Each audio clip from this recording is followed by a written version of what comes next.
Introduction. The Architect's Quarantine. You have done the heavy lifting. You have left inertia behind. You have begun to reprogram your mind, and you have sat in front of the screen to execute with thermodynamic violence. You expected that, by raising your frequency and building your new reality, the world would applaud you. You expected your environment to celebrate your discipline, that doors would swing wide open, and that your life would be filled with brilliant connections. But exactly the opposite happened. The phone stopped ringing.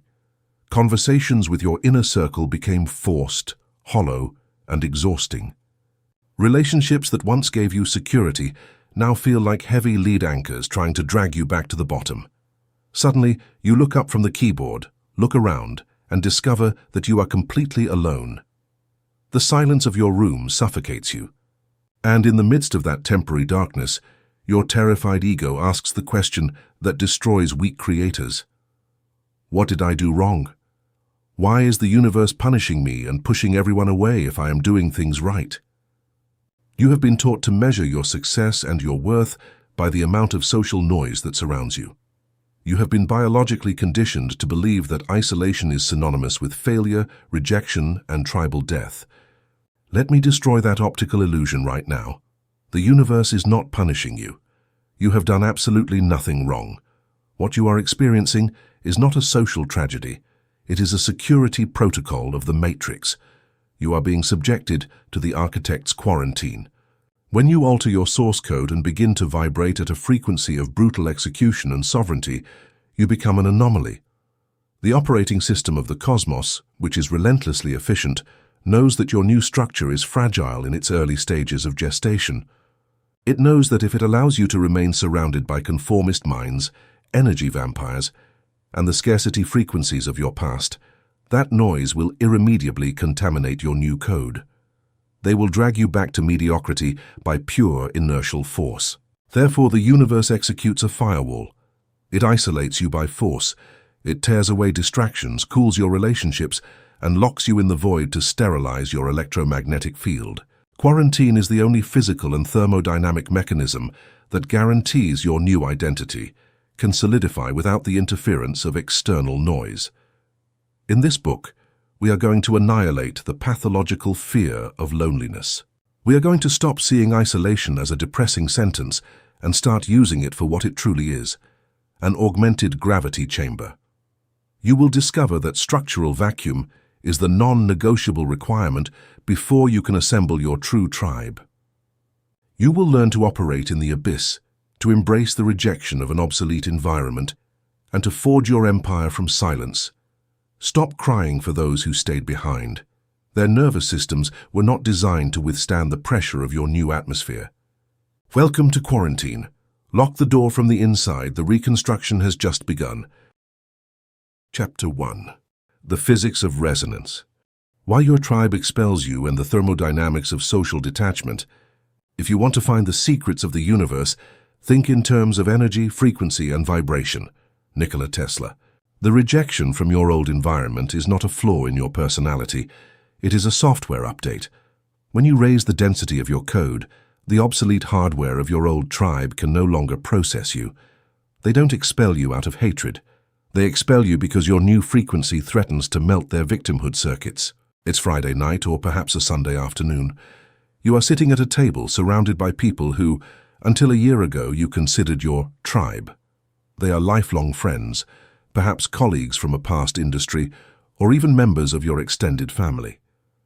You are physically present in the same room sharing the same food. But something has broken.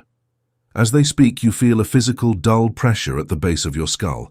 You hear the words coming out of their mouths, complaints about the economy, gossip about absent people, moans about how unfair the algorithm or the government is, and a passive resignation wrapped in cynical humor.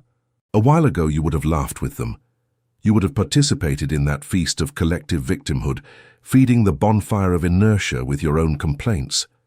But today, as you listen to them, you feel like a biologist observing a strange species through armored glass. You no longer laugh. Their words sound slow, dense, and toxic to you. You try to introduce a different concept into the conversation. You try to talk about absolute responsibility, how friction is necessary, about thermodynamics, projects, and raw action. And in the millisecond you do so, the atmosphere at the table freezes. They look at you with a mixture of confusion, discomfort, and subtle contempt. Someone makes a passive-aggressive joke about how now you think you're superior, or you've been brainwashed by that personal development trash. They change the subject quickly. They isolate you in real time. You go home feeling a void in your stomach. The ego, desperate to belong, attacks you. You are being left alone. You are arrogant. You are destroying your relationships because of your obsession with work and your metaphysical ideas. Stop right there. Turn off that voice. You are not experiencing an emotional tragedy or a social failure. You are experiencing, in real time and in your own body, the unbreakable laws of wave physics and fluid mechanics. In this chapter, we are going to gut the illusion of rejection. We will understand why the universe uses your own environment to expel you when your frequency changes. You will discover that trying to maintain obsolete relationships is thermodynamic suicide, and you will learn to apply elegant desynchronization to leave the table without anger, without guilt, and with the coldness of an architect. Either biological tuning fork, the math of vibration. To understand why your social circle is purging you from its system, we have to return to the acoustic physics laboratory. Let's recall the tuning fork experiment, but this time, let's apply it to human relationships. Everything in this physical universe, from your keyboard to your brain cells, is in a state of constant vibration. Solid matter is an illusion. Everything is energy oscillating at different frequencies. Human beings are no exception. We are gigantic biological tuning forks, emitting electromagnetic frequencies based on our nervous state, our subconscious beliefs, and our level of action in the three-dimensional world. Imagine your old group of friends as a set of tuning forks calibrated exactly to 200 Hz. This frequency of 200 Hz is the frequency of inertia. It is comfortable. It is the state where the blame for failures always lies with the external system. For years, you were a 200 Hz tuning fork. You vibrated with them. There was perfect resonance. If one of them vibrated by complaining, you vibrated out of sympathy. Energy flowed without resistance because everyone shared the same structural geometry. But then, something clicked in your internal matrix. You woke up. You began to read, to isolate yourself, and to force your brain into flow states. You stopped pleading and started assuming. You began to execute raw actions, forge projects at 3 a.m., and subject yourself to the stress of creation. This intense thermodynamic process struck your atomic structure with hammers, hardening it. The fire of discipline melted your material and recalibrated you. Today you are no longer a 200 Hz tuning fork. Now you vibrate at 600 Hz. You are a high-tension tuning fork, calibrated for absolute responsibility, speed of implementation, and sovereignty of being. What does physics say happens when you put a tuning fork vibrating at 600 Hz in the middle of a room full of forks at 200 Hz? Absolutely nothing. There is no energy transfer. There is a deathly silence followed by an unbearable acoustic dissonance. The waves clash in the air, cancel each other out, and generate static. When you talk about your massive ambitions or the quantum physics of manifestation, you are emitting a 600 Hz wave. That wave hits the eardrums and brains of your old tribe. But because their neurological systems and beliefs are not designed to oscillate at that speed, the wave bounces back. They cannot process it. For them, your new frequency does not sound like inspiration. It sounds like deafening white noise. It is biologically uncomfortable for them to be near you, in the same way it is unbearable to hear the screech of fingernails scratching a chalkboard. They do not expel you because they are bad people. They isolate you because your electromagnetic presence alters their homeostasis, and their nervous system pulls away to protect itself. It is wave mechanics in its pure state. Trying to force a deep friendship between a 600 Hz human and a 200 Hz one is as irrational and stupid as trying to force oil and water to mix without using a violent chemical agent. Separation is a law of density. Tear the fluid mechanics of rejection, Archimedes' principle. Let's change branches of physics to deepen our understanding of this phenomenon. Let's talk about Archimedes' principle and the density of bodies.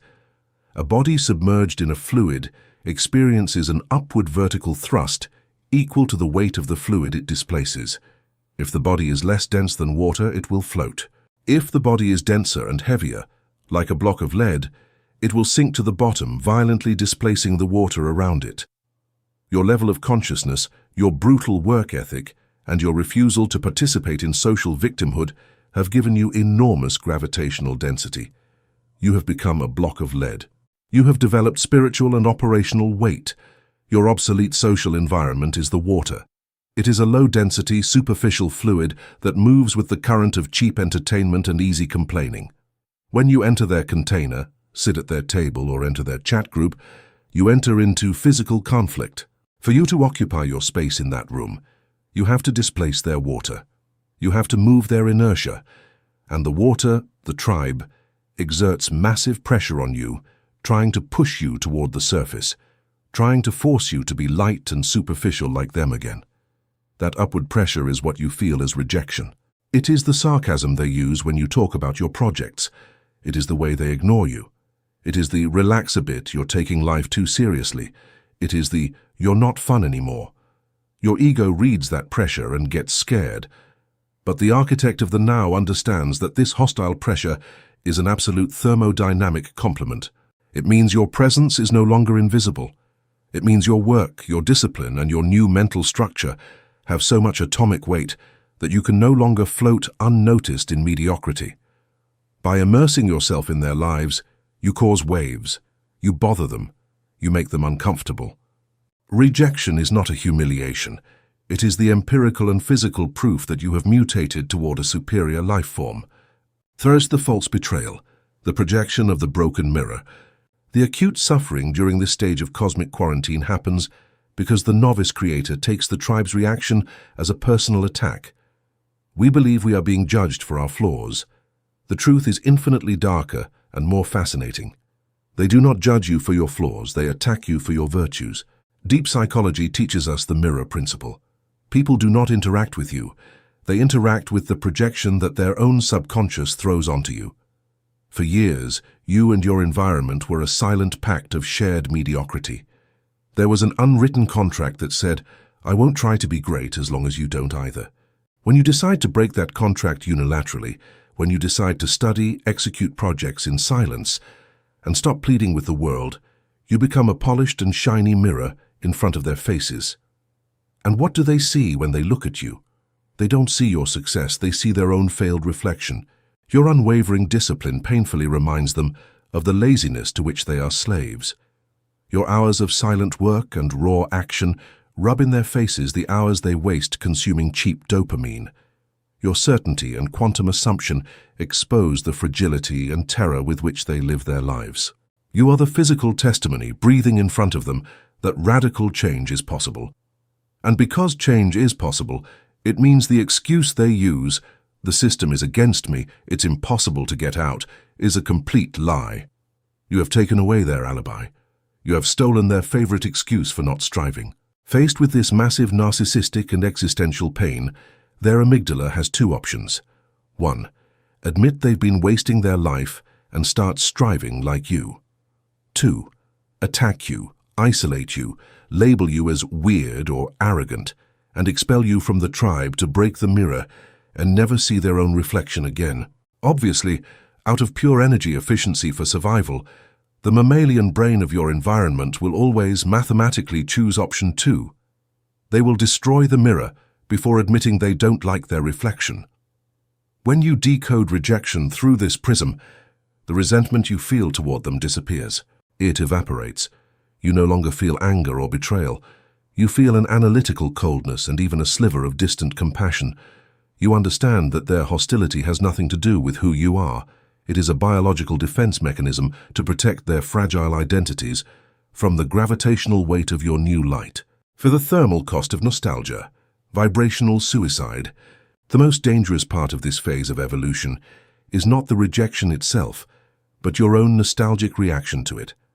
The ego, which is a machine designed for tribal survival, feels terror at the prospect of loneliness. And in its desperation not to be alone, the ego commits the most lethal thermodynamic sin, voluntary frequency regression. You start trying to fit in again. You go to those social gatherings that you secretly loathe, so they don't reject you. You bite your tongue. You hide your victories so as not to offend them. You pretend a mediocre joke is funny. You feign interest in mundane problems that seem like matrix illusions to you. Worse still, you start imitating their language of lack. You force yourself to complain a bit about the economy or the weather, just to send them the chemical signal of, "Don't worry, I haven't changed that much. I'm still harmless. I'm still one of you." Do you know the metabolic and quantum price you pay for this theatrical performance? Artificially maintaining your frequency at 200 Hz, when your atomic structure has already evolved to 600 Hz, requires a monumental consumption of energy. This internal friction generates destructive heat. It exhausts you. Have you ever returned from a 2-hour social interaction feeling physically ill, drained, and empty? That is not social fatigue. It is thermal suffocation. You spent all your ATP reserves trying to castrate your own internal architect so that a few spiritual tourists wouldn't feel intimidated by your presence. And the Matrix's punishment for this cowardice is relentless. By lowering your frequency to adapt to the obsolete tribe, you turn off the transmitter the universe uses to send you ideas. You lose contact with zero-point silence. Your projects stagnate.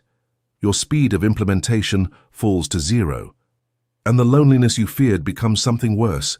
You become a stranger to yourself. The anti-fragile creator does not negotiate his frequency with emotional terrorists.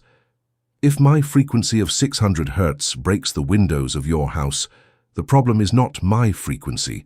The problem is that you are still living in a house of fragile glass. I am not going to lower the volume of my matrix to protect your windows. Elegant desynchronization, the art of the cold cut. Knowing that you must move away is the theory.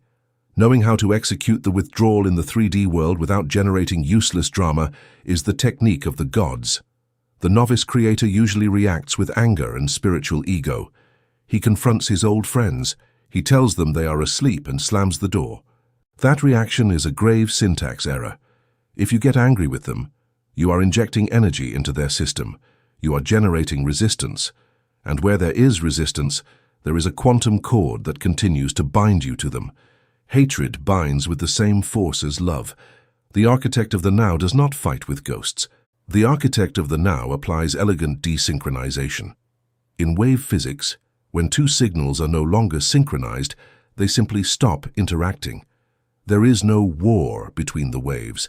One simply passes through the other without recognizing it, becoming parallel lines that will never cross in space-time again. Your job is not to convince them of your new philosophy. Your job is not to save them from their mediocrity. Your only job is to let the silence do the pruning. You stop initiating low-vibration contact. When you are with them, you don't argue. You simply listen with a glacial and kind neutrality. If they complain about life, you don't try to fix their problems or give them metaphysical advice. You nod gently, issue no judgment, and let their words fall to the ground and die for lack of oxygen. By not receiving the validation or the resistance they expect from you, the inertia of the relationship stops completely. The fire goes out because you have stopped adding wood. Gradually, organically, the invitations cease. Messages become spaced out. Meetings end. The cut is not a violent and bloody axe blow, it is the silent retreat of a glacier. You disappear from their radar with a smoothness so lethal and elegant. By the time they realize you are no longer part of their lives, you are already light years away building your empire in another galaxy of probability. For clean-cut and sterilization protocols. To survive the architect's quarantine without your mammalian biology betraying you, you need to install mechanical firewalls in your routine. Do not leave detachment to the chance of your emotions. Here are 3 cold and relentless protocols to sterilize your social environment and protect your energy. 1. The resonance audit, the ATP inventory. You cannot purge a system if you don't know which apps are consuming your RAM in the background. Action. Take an analog document. Write the names of the 5 to 10 people you interact with most. Next to each name, place a plus sign, plus, a minus sign, or a 0, 0, based on how your body feels 10 minutes after. Pluses if you feel recharged, sharp, or inspired to create. This person is a conducting node. If you feel exhausted, heavy, brain-fogged, or feel you lost 2 hours of your life. This person is a thermal vampire. There's if the interaction was purely transactional and neutral. Once the audit is done, execution is binary. You will reduce contact with your signs by 80% for the next 30 days, without giving explanations. This is medical triage to save the patient, your work. 2. The Silent Ghost Retreat Validation Detox. The greatest danger of initial isolation is your own need to explain to the world why you are isolating yourself. Action. Execute the Silent Ghost Protocol. During your stage of deep work, you strictly forbid yourself from announcing your retreat. No "I need time for myself" posts. No farewell speeches in groups. Simply, from one day to the next, you stop responding instantly. You silence notifications from toxic groups. You delay your responses to non-urgent messages by 24 hours.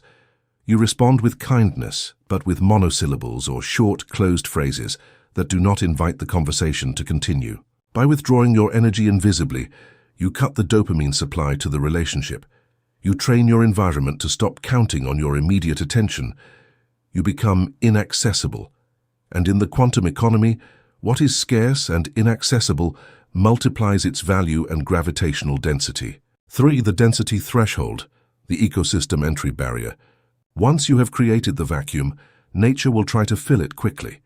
If you don't have a filter, you will let in new energy vampires disguised as friends. Action.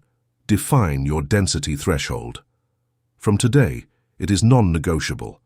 For a new person to earn the right to occupy a block of your time or your frontal attention, they have to prove, with facts and not words, that they are operating in raw action and extreme responsibility. Chapter 2. The Broken Mirror. Envy, projection, and titanium immunity. Everything that irritates us about others can lead us to an understanding of ourselves. He who looks outside dreams. He who looks inside awakes. Carl Jung. The envy of your inner circle is not an attack on you. It is the scream of agony of their own murdered potential. When you build your empire, you become a relentless mirror that shows them exactly what they were too cowardly to try. Do not break the mirror to make them comfortable. Let them cut themselves on the reflection. Law of the pragmatic creator. You have just achieved a tactical victory. You have closed a project, collapsed a monumental probability wave, or simply chained together 30 days of perfect thermal discipline, rising in the dark to forge your work while the world slept. Your nervous system vibrates with the electricity of certainty. You feel the human, biological, and natural need to share this triumph with your original tribe, with your family, with your childhood friend, or with that colleague who always said they supported you. You sit in front of them, or send them a message.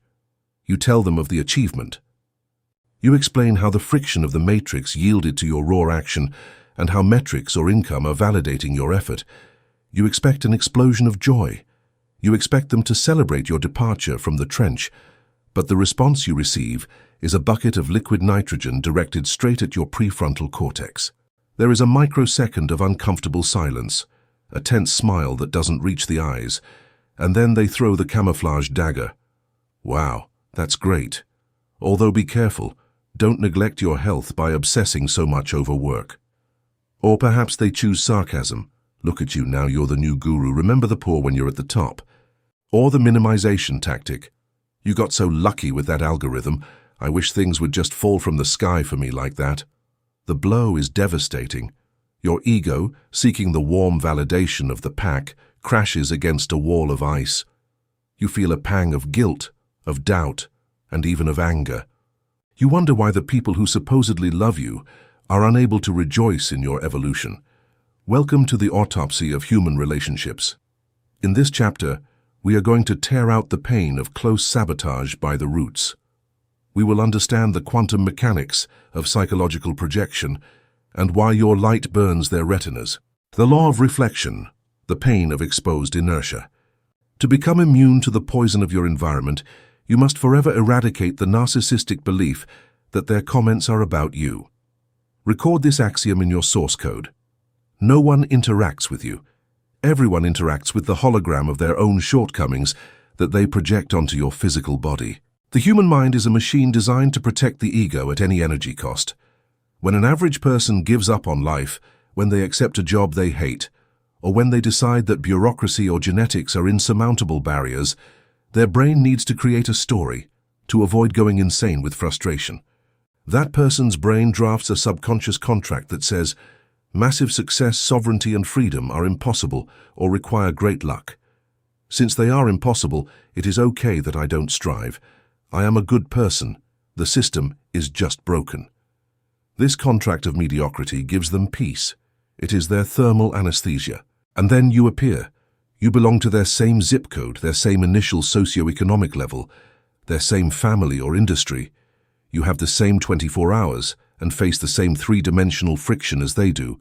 But you refuse to sign the contract. You apply zero-point silence, operate from assumption, and execute with raw action. Mathematically, you begin to obtain results that defy the gravity of their world. In the instant you succeed, you become a polished mirror. When your old friend or relative looks at you, they don't see their friend succeeding. They see the absolute annihilation of their favorite excuse. Your existence is an empirical slap that screams in their face. The system wasn't broken, success wasn't impossible. The only reason you aren't where I am is because you were a lazy coward and I wasn't. The psychological pain you cause them by existing and shining is immense. Their identity as a justified victim is being murdered. Since doing the inner work and assuming responsibility requires a massive expenditure of ATP, they aren't willing to pay. Their reptilian brain chooses the path of least thermodynamic resistance, breaking the mirror. Attacking your work or minimizing your effort is their biological defense mechanism to smudge the mirror. If they can fill you with doubt, the mirror fogs up and they no longer have to see their own pathetic reflection in you. Envy is not hatred towards you. Envy is the deep, suffocating hatred they feel toward their own inaction, triggered and catalyzed by your presence. Take the quantum crab syndrome, physics of social gravity. If you put a single crab in an open bucket, the crab will use its claws, climb the wall, and quickly escape toward freedom. But if you put 10 crabs in that same bucket, none will ever escape. The millisecond a crab starts to climb, the others will use their claws to grab it by the legs and violently drag it back down. They will all die together before allowing a single one to be saved. This behavior is not conscious evil. It is systems physics. In fluid dynamics and network mechanics, closed systems constantly seek equilibrium. When one node, U, abruptly raises its voltage and prepares to leave the low-energy structure, the system detects a loss of mass. The social group does not want to lose you, because you are an energy sink that helped them maintain the mutual validation of their failure. For them to rise to your new level and escape the bucket with you, they would have to burn industrial amounts of cognitive fuel. That is thermodynamically unfeasible for them. Therefore, the cheapest physical equation for the system is to use social gravity, pulling you down. It requires much less energy to drag an object back into the mud than to build a ladder to get out of it. The claws of human crabs are highly sophisticated. They use the most dangerous disguise, concern and toxic love. Are you sure about leaving that secure project for this madness? I'm just worried about your stability. Binary code translation. I am terrified by uncertainty. Don't do it, because you will remind me that I am a slave to security. You've changed so much lately. You almost have no time for us. Money is making you cold. Binary code translation. Your tactical isolation is taking away the dopamine you used to give me. Come back here and waste time with me so I don't feel useless. The Matrix will use the voices of the people you love most to test the rigidity of your new quantum structure. It is not an error. It is the load test of the building. If the building collapses because your cousin or old friend said the facade was ugly, it means the foundations were never real. 30. The anatomy of passive-aggressive sabotage. For the architect of the now, naivety is an unacceptable technical defect. You cannot operate a high-pressure ecosystem if you don't know how to read the telemetry of the attack. You have to learn to identify the poisoned darts thrown from inertia, not to strike back, but to dodge them with the grace of a ghost. 1. The assignment of luck, the erasure of friction. The mediocre will never say, I recognize that you studied, endured operative mourning and collapsed the wave. They will say, you were lucky to be in the right place. By assigning your success to luck, they exempt themselves from the responsibility to act. They protect their narrative that effort is useless. 2. False moralism, the demonization of ambition. The tribe will attack you using morality as a blunt weapon. They will try to make you feel guilty for earning money or being relentless. They hate power because they feel powerless, so they try to convince you that power is evil so that you self-sabotage and become humble again, meaning poor and ineffective. 3. The unsolicited advice of losers. Those who have never built anything substantial will feel a divine right to give you lessons on how to operate your empire. By instructing you, they temporarily place themselves in a psychological position of superiority over you, compensating for the inferiority complex that your raw action has generated in them. Further state of immunity, tactical sociopathy. How does the conscious creator respond to these attacks? Do they get angry? Do they argue? Any of those is thermodynamic suicide. If you get offended, you have committed a lethal error. You have matched their frequency. To interfere with you, you must be oscillating in their same spectrum. If you counterattack, you have violently dropped from 600 Hz to 200 Hz to fight them in the mud. You have given them the remote control of your nervous system. They have won the match. The architect of the now, instead, develops titanium immunity through tactical sociopathy. Understand that tactical sociopathy is not the absence of love for human beings, but the total and surgical disconnection of your ego from unqualified opinions. When a crab throws a passive-aggressive comment, you do not react. You observe. You step into the screenwriter's chair. You look at the poisoned comment suspended in the air and process it as a clinical data point. You think, fascinating. My gravitational mass just crushed their security hologram. Their ego is bleeding and this is its biological response. And then you simply smile, a cold, kind, impenetrable smile. You respond with the void. Yes, you might be right. Or simply, thanks for your perspective. You do not defend yourself. You do not justify your success. Giving explanations is trying to prove your value, which would immediately activate the paradox of the petition, begging for validation. By giving a flat, emotionless response, you take away their oxygen. Their attack crashes into a wall of foam. There is no friction. Silence becomes crushing for them. You retain 100% of your ATP energy, turn around, and return to your workstation to keep compiling realities. You are untouchable. V. The broken pact of mediocrity. It is crucial that you assume your share of responsibility in this tectonic clash. You cannot play the surprised victim. Every friendship or social bond you built before your awakening was based on a broken pact of mediocrity. You were part of the agreement. You accepted the terms of that low-vibration ecosystem. You were the one who laughed at scarcity jokes and wasted hours of kairos. Upon awakening, you were the one who tore the contract into 1,000 pieces. You changed the rules in the middle of the game. Therefore, you have no right to be indignant when they feel disoriented and betrayed by your mutation. They are operating exactly as they always have. It is you who has become a statistical anomaly. Do not demand they understand your new language if you never taught them the dictionary. Accept the cost of the toll. If you want the crown of the creator, you have to pay the invoice of becoming the villain in the story of the mediocre. Let them think you've become weird. Your reputation in the dimension of the blind is irrelevant to your influence in the dimension of the seers. Fair shielding protocols and tactical operations. Psychological shielding is not a mystical state.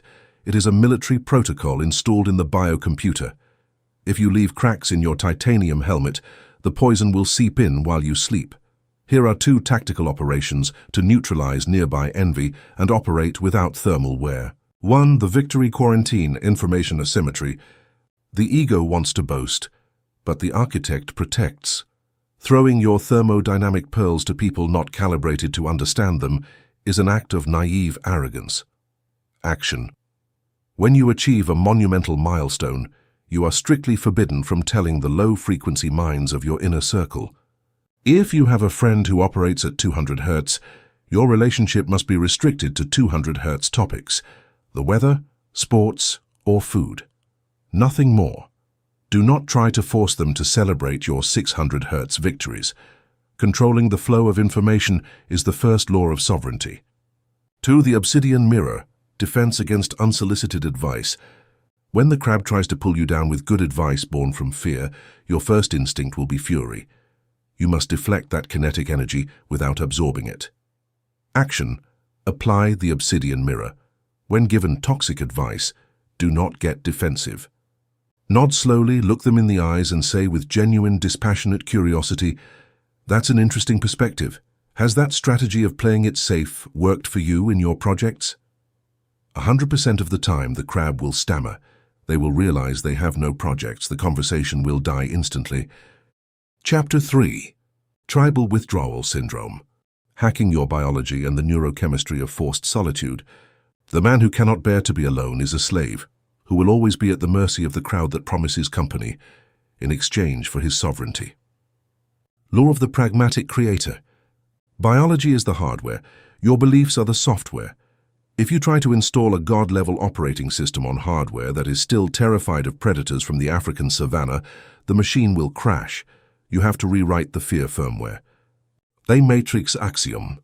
It is not a rational thought. It is a visceral, thick, and suffocating sensation. Your chest tightens, your breathing becomes shallow and erratic. A knot of ice settles in your stomach, and your heart begins to beat with an arrhythmic cadence. You feel a crushing anxiety, an existential void so sharp it causes nausea. Suddenly, your brain bombards you with images of your old friends laughing without you, of the banal conversations you used to have, of the security of the group.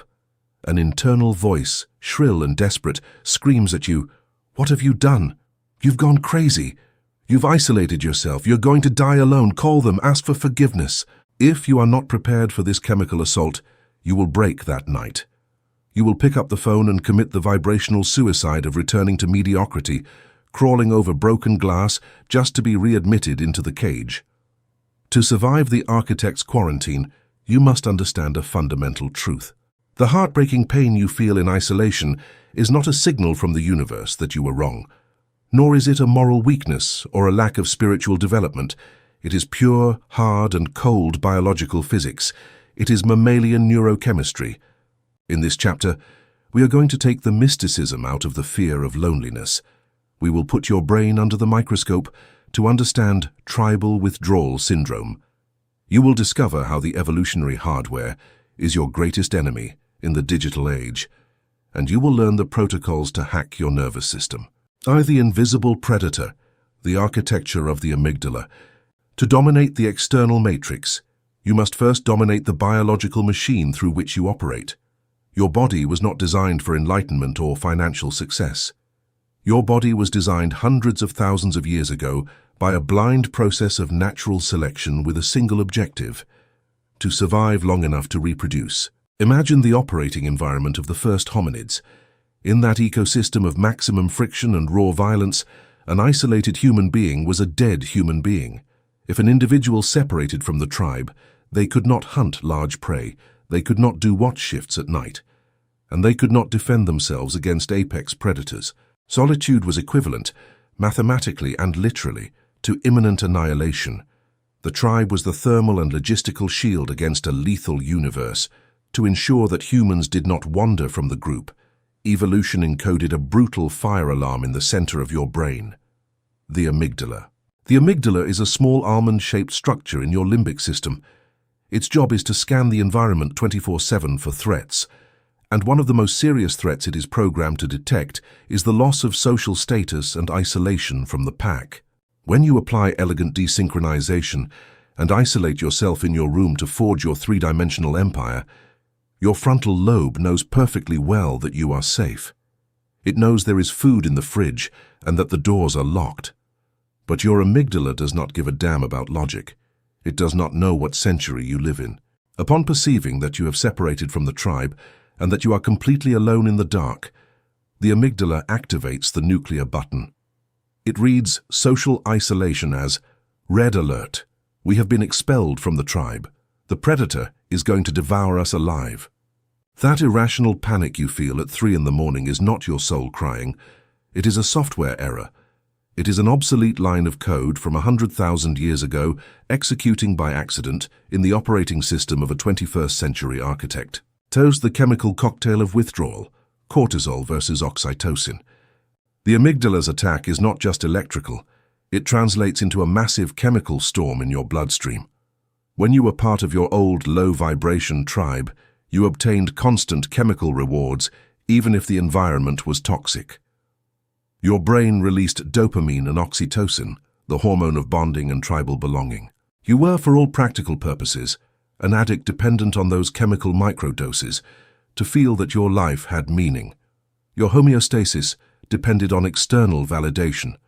By isolating yourself to level up, you cut off the supply of those biological drugs. Your body enters a savage withdrawal syndrome. As the loneliness alarm activates, the HPA axis takes control and orders your adrenal glands to flood your body with cortisol and adrenaline. These are stress hormones designed for fight or flight. Adrenaline accelerates your heart so you can run faster or fight to the death. Cortisol shuts down non-essential functions, like digestion, and directs energy to your muscles. At a cognitive level, cortisol temporarily shuts down the prefrontal cortex, making logical and creative thought impossible. It plunges you into tunnel vision, where you can only focus on the immediate threat. You are literally intoxicated by stress. You are experiencing the neurochemistry of pure panic, induced by the lack of your tribal oxytocin dose. If you do not understand this is a mechanical process, you will interpret this as an existential crisis and believe the path of the conscious creator is too dark for you. Biology is dumb. It responds to physical stimuli. You must not fight chemistry with philosophical arguments. You must fight it with raw thermodynamic actions. Study the limbic hijack and the regression trap. The moment of greatest structural danger for your empire does not occur when you fail a project. The absolute lethal risk occurs at the exact peak of this tribal withdrawal syndrome. We call it the limbic hijack. It is the instant in which your emotional brain takes your frontal lobe hostage and forces it to manufacture rational and hyperlogical excuses to reconnect with the toxic people of your past. The hijacked frontal lobe will justify cowardice. Maybe I was too hard on them. Networking is important. I can't isolate myself so much. Lies a disgusting biological lie.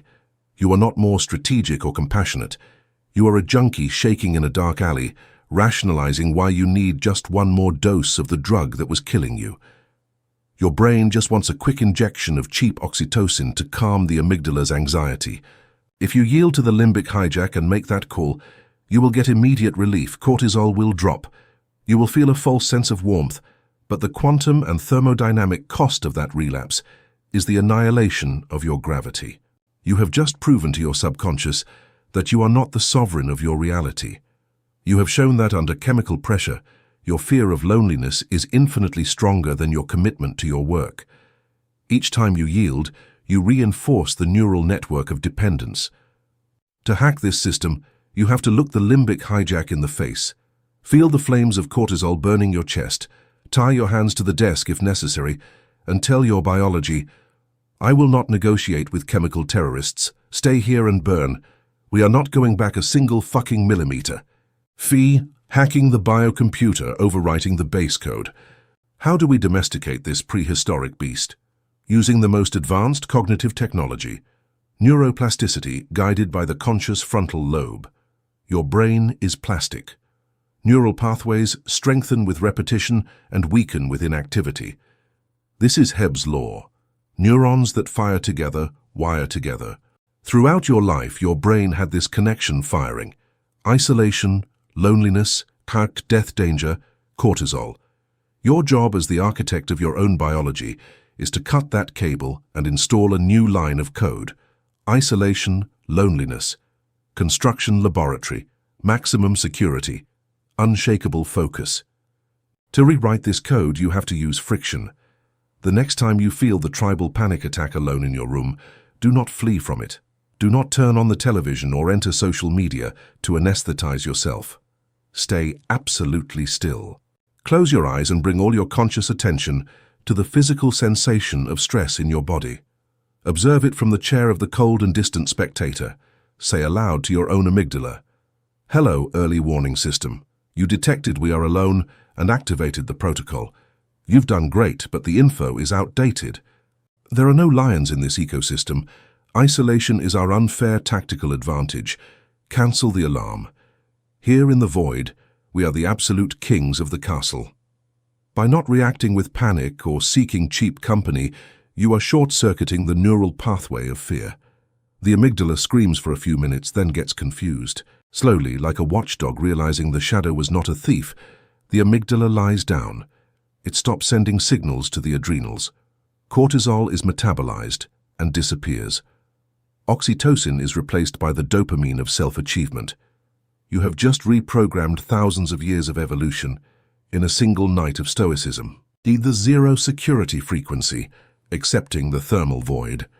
Overcoming biology is not an end in itself. It is the access bridge to true power. Let's talk about advanced thermodynamics. The universe is an immense system that detests imbalances. New matter and new ideas can only be collapsed into your timeline if there is a physical and energetic space available to receive them. If your mental bandwidth and weekends are occupied interacting with the wrong people and dealing with drama, your hard drive reads storage full 100%. When the universe detects this, it sends you absolutely nothing new because there is no place to put it. Your inability to hold the void prevents abundance. To expand your capacity to receive high-voltage energy, you have to develop tolerance for zero security. Zero security is the state of quantum suspension, where you have burned the ships of the past but have not yet reached the shore of the glorious future. You are floating in the middle of the black ocean. The average human mass cannot stand zero security for even 48 hours. They suffocate.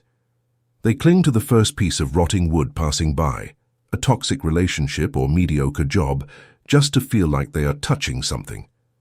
The architect of the now learns to float in the black abyss with eyes closed, smiling. He knows that this logistic desert, this period of months or years where it seems no one understands him, is the incubation period. It is the exact time the Matrix is taking to reconfigure the board, recalculate your electromagnetic signal routing, and assemble nodes of high power destined to orbit your gravity. Your only cosmic mission is to not break the surface tension of the void. Sustain the gaze of the universe without blinking and say, I don't care how long it takes. I'd rather rot in tactical isolation for a decade than drink the contaminated water of the past. I keep compiling, I keep publishing, I am ready. That frequency of absolute invulnerability is the most creative force a human antenna can emit. When you emit that sustained signal, the Matrix capitulates. It surrenders. The doors of synchronicity break into pieces and your new tribe bursts into your reality all at once. Find your rewiring protocols, quarantine survival tactics. All this knowledge is biological poetry if you do not install rigid mechanical procedures to stop the withdrawal crisis. You need operational panic buttons. Here are 3 biological and kinetic protocols to hack your biocomputer and transform anxiety into applied thermodynamics. 1. The physical anchor of sovereignty, hacking the vagus nerve. When tribal panic takes over, you cannot reason with the amygdala using words. You have to use the body to turn off the brain. Action. Rise from your chair. Stand in the center of your room. Feet shoulder-width apart, anchoring your weight against Earth's gravity. Pull your shoulders back and open your ribcage. Execute 3 double physiological sighs, 2 consecutive inhalations through the nose until lungs are full, followed by a long, noisy exhalation through the mouth. This stimulates the vagus nerve. It sends an urgent telegram, heart rate dropping, dominant posture. We are not the prey, we are the hunter. 2. The synthetic dopamine diet, amputating the tribe illusion. The worst error a creator in quarantine makes is trying to soothe the pain of real loneliness using social media. Infinite scrolling is injecting quantum methadone. It temporarily deceives the brain with junk dopamine, but sinks you into a worse electromagnetic depression. Action. Implement a consumption martial law. Forbid yourself from consuming the background noise of anyone on the internet. Block passive consumption apps. If you open a network, it is solely to emit your frequency, to drop the thermodynamic bomb of your message, and exit immediately. You will turn social hunger into execution hunger. 3. Kinetic redirection of thermal rage. When loneliness manifests as frustration and dull rage, you have a dangerous excess of voltage in your veins. Use it. Action. Apply the kinetic redirection principle. Cortisol is energy designed for violent muscular movement. Use it. When the wave of frustration hits, do not stay still ruminating. Get up. Drop to the floor and do push-ups until muscular failure. If you have weights, lift iron until your muscles burn. Exhaust the biological body in a brutal and controlled manner. You will return to your desk with a mind that is crystal clear and sharp. Chapter 4. The Cosmic Dismissal, the Purge of Distractions and the Thermodynamics of the Empty Calendar. Perfection is achieved, not when there is nothing more to add, but when there is nothing left to take away. Antoine de Saint-Exupéry. The universe does not punish you by taking away opportunities. The universe is doing you a thermodynamic favor. It is closing the background processes that were consuming your RAM so you can use 100% of the processor on your true masterpiece. When the matrix fires you from mediocrity, it is your moral obligation not to resubmit your resume to inertia. Law of the pragmatic creator. You survived the biological withdrawal syndrome. You overcame the anxiety of not having your old tribe buzzing around you. You have tamed your amygdala and sat at your workstation, ready to govern your reality with unshakable focus. You feel that you finally have control. You have cleaned up your human environment. And then the Matrix executes its next master move. A move so cold, calculated, and relentless that it leaves you breathless. The universe is not satisfied with just isolating you socially. Now, it is going after your infrastructure. That side project that gave you a secure income to pay the bills suddenly collapses. That important client, with whom you had been negotiating a collaboration for months that promised to give you visibility, sends you an email cancelling the agreement without logical explanations. That digital platform you used as a safety net changes its policies and expels you from its program. That social event or conference where you were going to do strategic networking is suspended. In a matter of 72 hours, your agenda, which was carefully planned and full of important things to do, is swept away by an invisible hurricane. Everything falls apart, everything is cancelled, everything is delayed. You look at your digital calendar, and where there were once bright blocks of color representing meetings, projects, and promises of success, there is now only an immense, terrifying, and echoing blank space. Your first limbic reaction is absolute panic. The materialistic ego, terrified by three-dimensional survival, begins to hyperventilate. The system is attacking me. I've lost my opportunities. I'm moving backward. How am I going to survive if everything I was building crumbles? You feel that the universe has just fired you from your own ascent. You feel like the floor has been taken from under your feet. Stop. Turn off the panic engine. What you are experiencing is not an attack of blind chaos. It is not bad luck. And it is definitely not a punishment for having done something wrong. You are experiencing the cosmic dismissal. It is nature's most sophisticated surgical purge of distractions. In this chapter, we are going to destroy your childish concept of opportunity and security. We are going to understand why the universe has a thermodynamic obligation to burn your plans B, C, and D. You will discover that being busy is the anesthesia of cowards, and you will learn to use the immense vacuum of a ravaged agenda to enter the states of deep work that will forge your true empire. By the surgical pruning of the matrix, the cost of inertia. To understand the brutality with which the universe cleans your calendar, we have to observe the biology and botany of complex systems again. Think of a fruit tree that is trying to grow and dominate its ecosystem. If the tree spends its vital energy, its sap, on feeding hundreds of small, weak and scattered branches that grow in all directions, the tree will seem very large and busy from afar. But the physics of botany is cruel. By dispersing its energy so much, the tree will never have the hydraulic pressure necessary to produce large, dense, and heavy fruits on its main branches. Its fruits will be small, acidic, and mediocre. What does an expert gardener do when he wants that tree to produce the most extraordinary fruits? He takes out the pruning shears and, with a violence that looks like murder, cuts 80% of the tree's branches. He cuts branches that are alive. He cuts branches that have green leaves. He cuts branches that look good. The tree, if it had egoic consciousness, would scream in pain, "You are destroying me. Those branches were healthy. They were mine." But the gardener does not cut the branches because he hates them or because they are rotten. He cuts them because they are stealing the vital energy that must be directed solely and exclusively to the central trunk and to the three fruits that will change the history of the harvest. You are the tree. Your multiple half-finished projects, your mediocre clients, your just-in-case collaborations, and your empty networking meetings are the small branches. They consume your sap.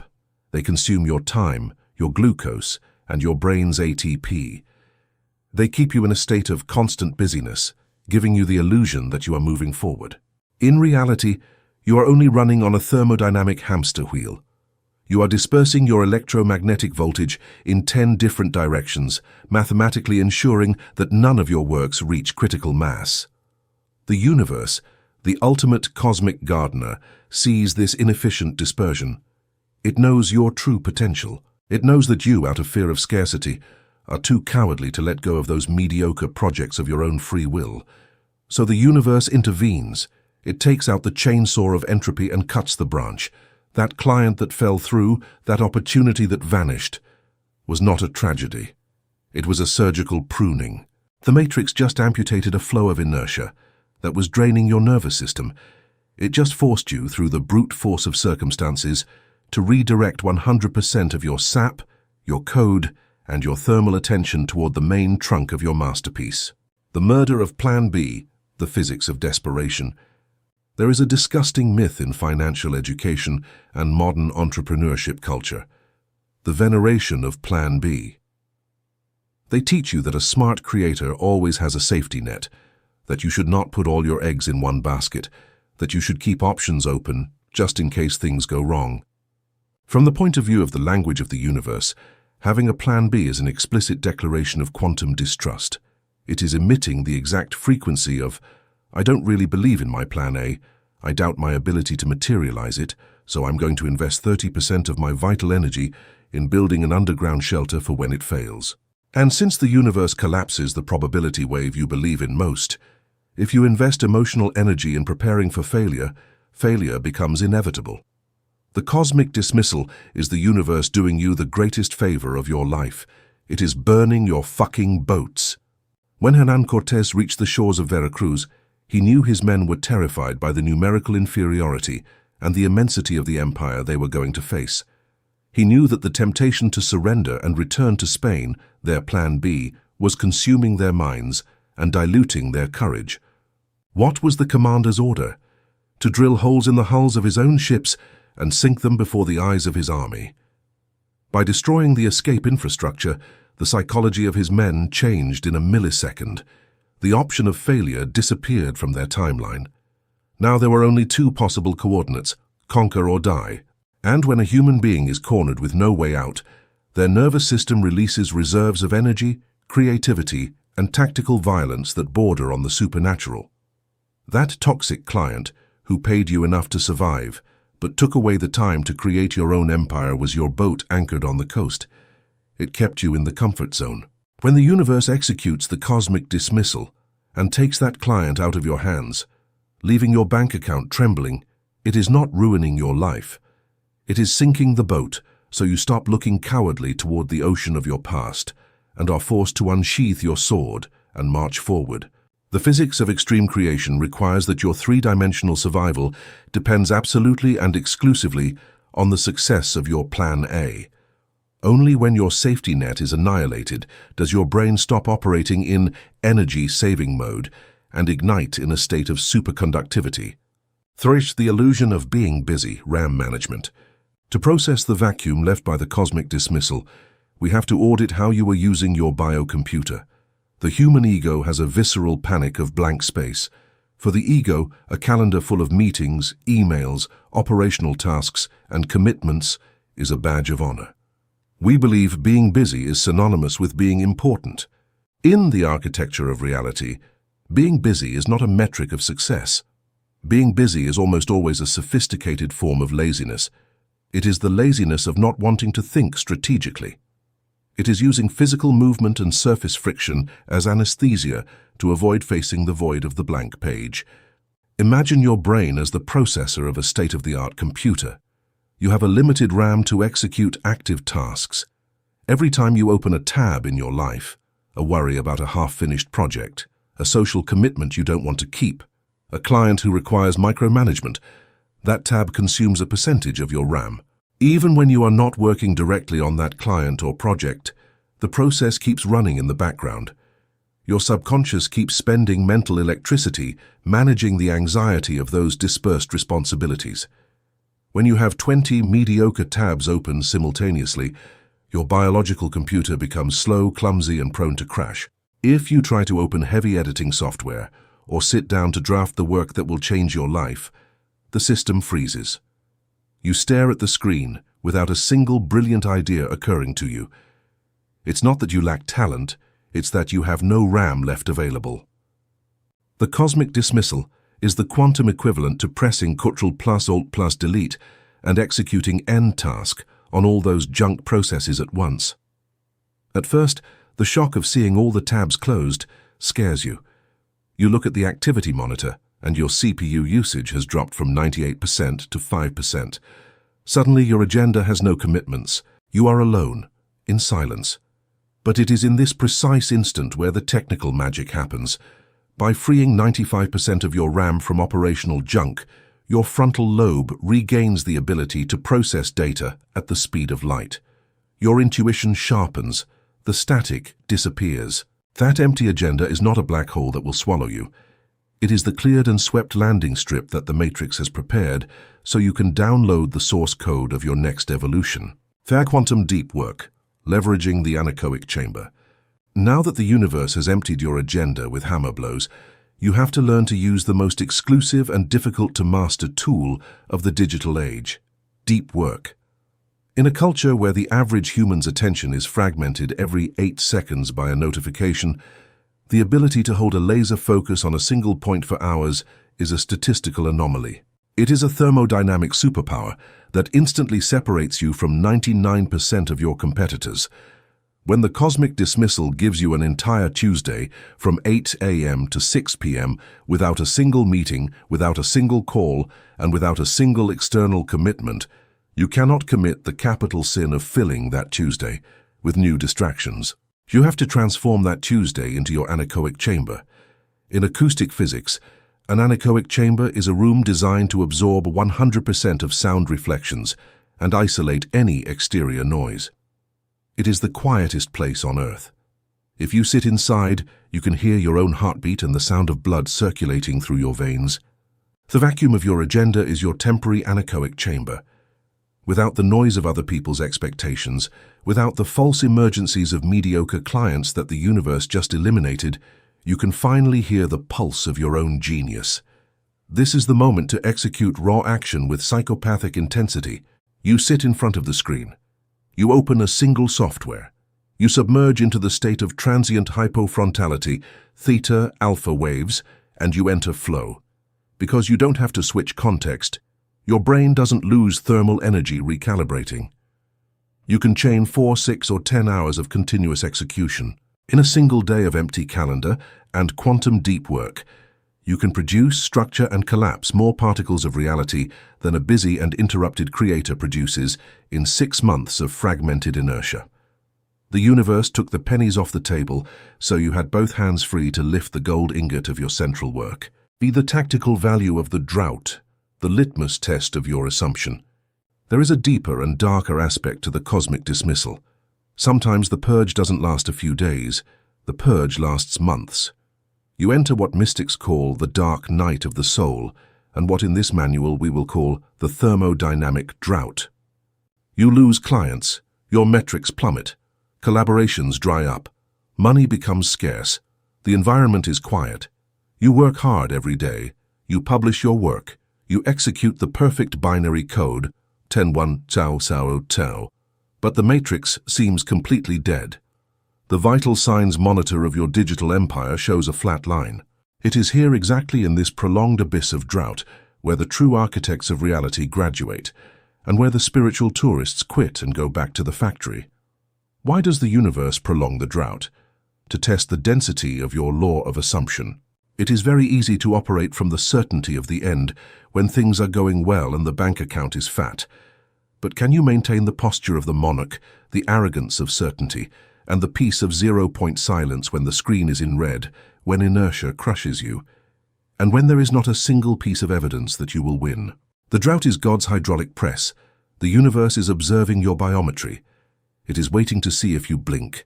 It is waiting to see if fear makes you break your diet of silence and you go out to plead, to beg for collaborations, or to prostitute your content by lowering your message to try to earn some quick cents. If, in the midst of absolute drought, you keep waking up, sitting in the chair and executing masterpieces with the same calm, arrogance and technical excellence as if you had 100 million viewers, you will have passed the final test of the simulator. You have proven that your electromagnetic state does not depend on 3D feedback. You have disconnected your happiness from the effect and become purely the cause. And when the operating system confirms that you are incorruptible by scarcity, the quantum dam breaks. The drought ends overnight with an algorithmic and financial tsunami that will rewrite your bloodline forever. Protocols for leveraging the tactical vacuum. The theory of the forced vacuum is beautiful, but the financial panic of seeing your agenda empty at the end of the month is not calmed with words. You need emergency protocols, in cold blood, for when the universe throws the dismissal card at you. Here are 3 non-negotiable tactics to convert the vacuum into an industrial laser. The rule of 48 hours of inert silence. Do not replace the junk. The most common and destructive error when the universe takes away a client is to run out desperately seeking an immediate replacement of the same mediocre quality. That is like taping a rotten branch back to the tree. Action. When you suffer a cosmic dismissal, you declare a total freeze on the search. For the first 48 hours after the collapse of the opportunity, you are strictly forbidden from trying to fill that hole in your calendar. You stay still. You observe the bloody hole in your agenda, and you breathe. You force your brain to metabolize the absence of that responsibility. You force yourself to feel the vertigo of having nothing to do. Titanium blocking, the voluntary hijacking of time. If you leave your agenda blank, the entropy of the world, family requests, interruptions, emails from others, will invade that vacuum like an expanding gas. Action. The instant the project falls and time is freed, you execute the titanium blocking. Open your calendar. Paint the newly free hours or days blood red. Title them Base Code Isolation or Untouchable Deep Work. You have reclaimed that territory. That time is no longer empty. It is assigned to your future self. If someone asks for a favor, you respond with cold politeness. I have an unavoidable architectural commitment. You protect that block with the aggressiveness of a wolf. Zero friction audit, the preemptive dismissal. Do not wait for the universe to always come with the chainsaw. Learn to fire things yourself before the tree chokes. Action. On the last day of each month, apply the zero friction audit to your agenda. Look at every task and ask, is this bringing me closer to the critical mass of my empire, or is it a RAM thief kept out of fear? If the answer is that it steals RAM and generates unnecessary friction, execute the dismissal yourself.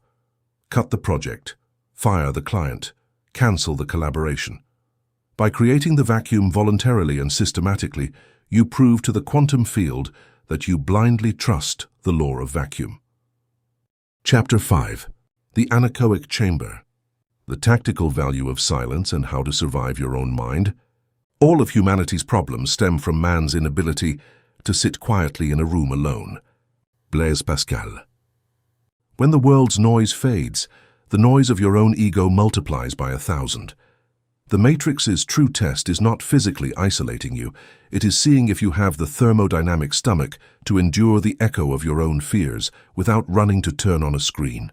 Silence is not empty. It is full of answers that terrify cowards. Law of the pragmatic creator. The cosmic dismissal has been executed perfectly. You have overcome the initial panic of seeing your calendar ravaged.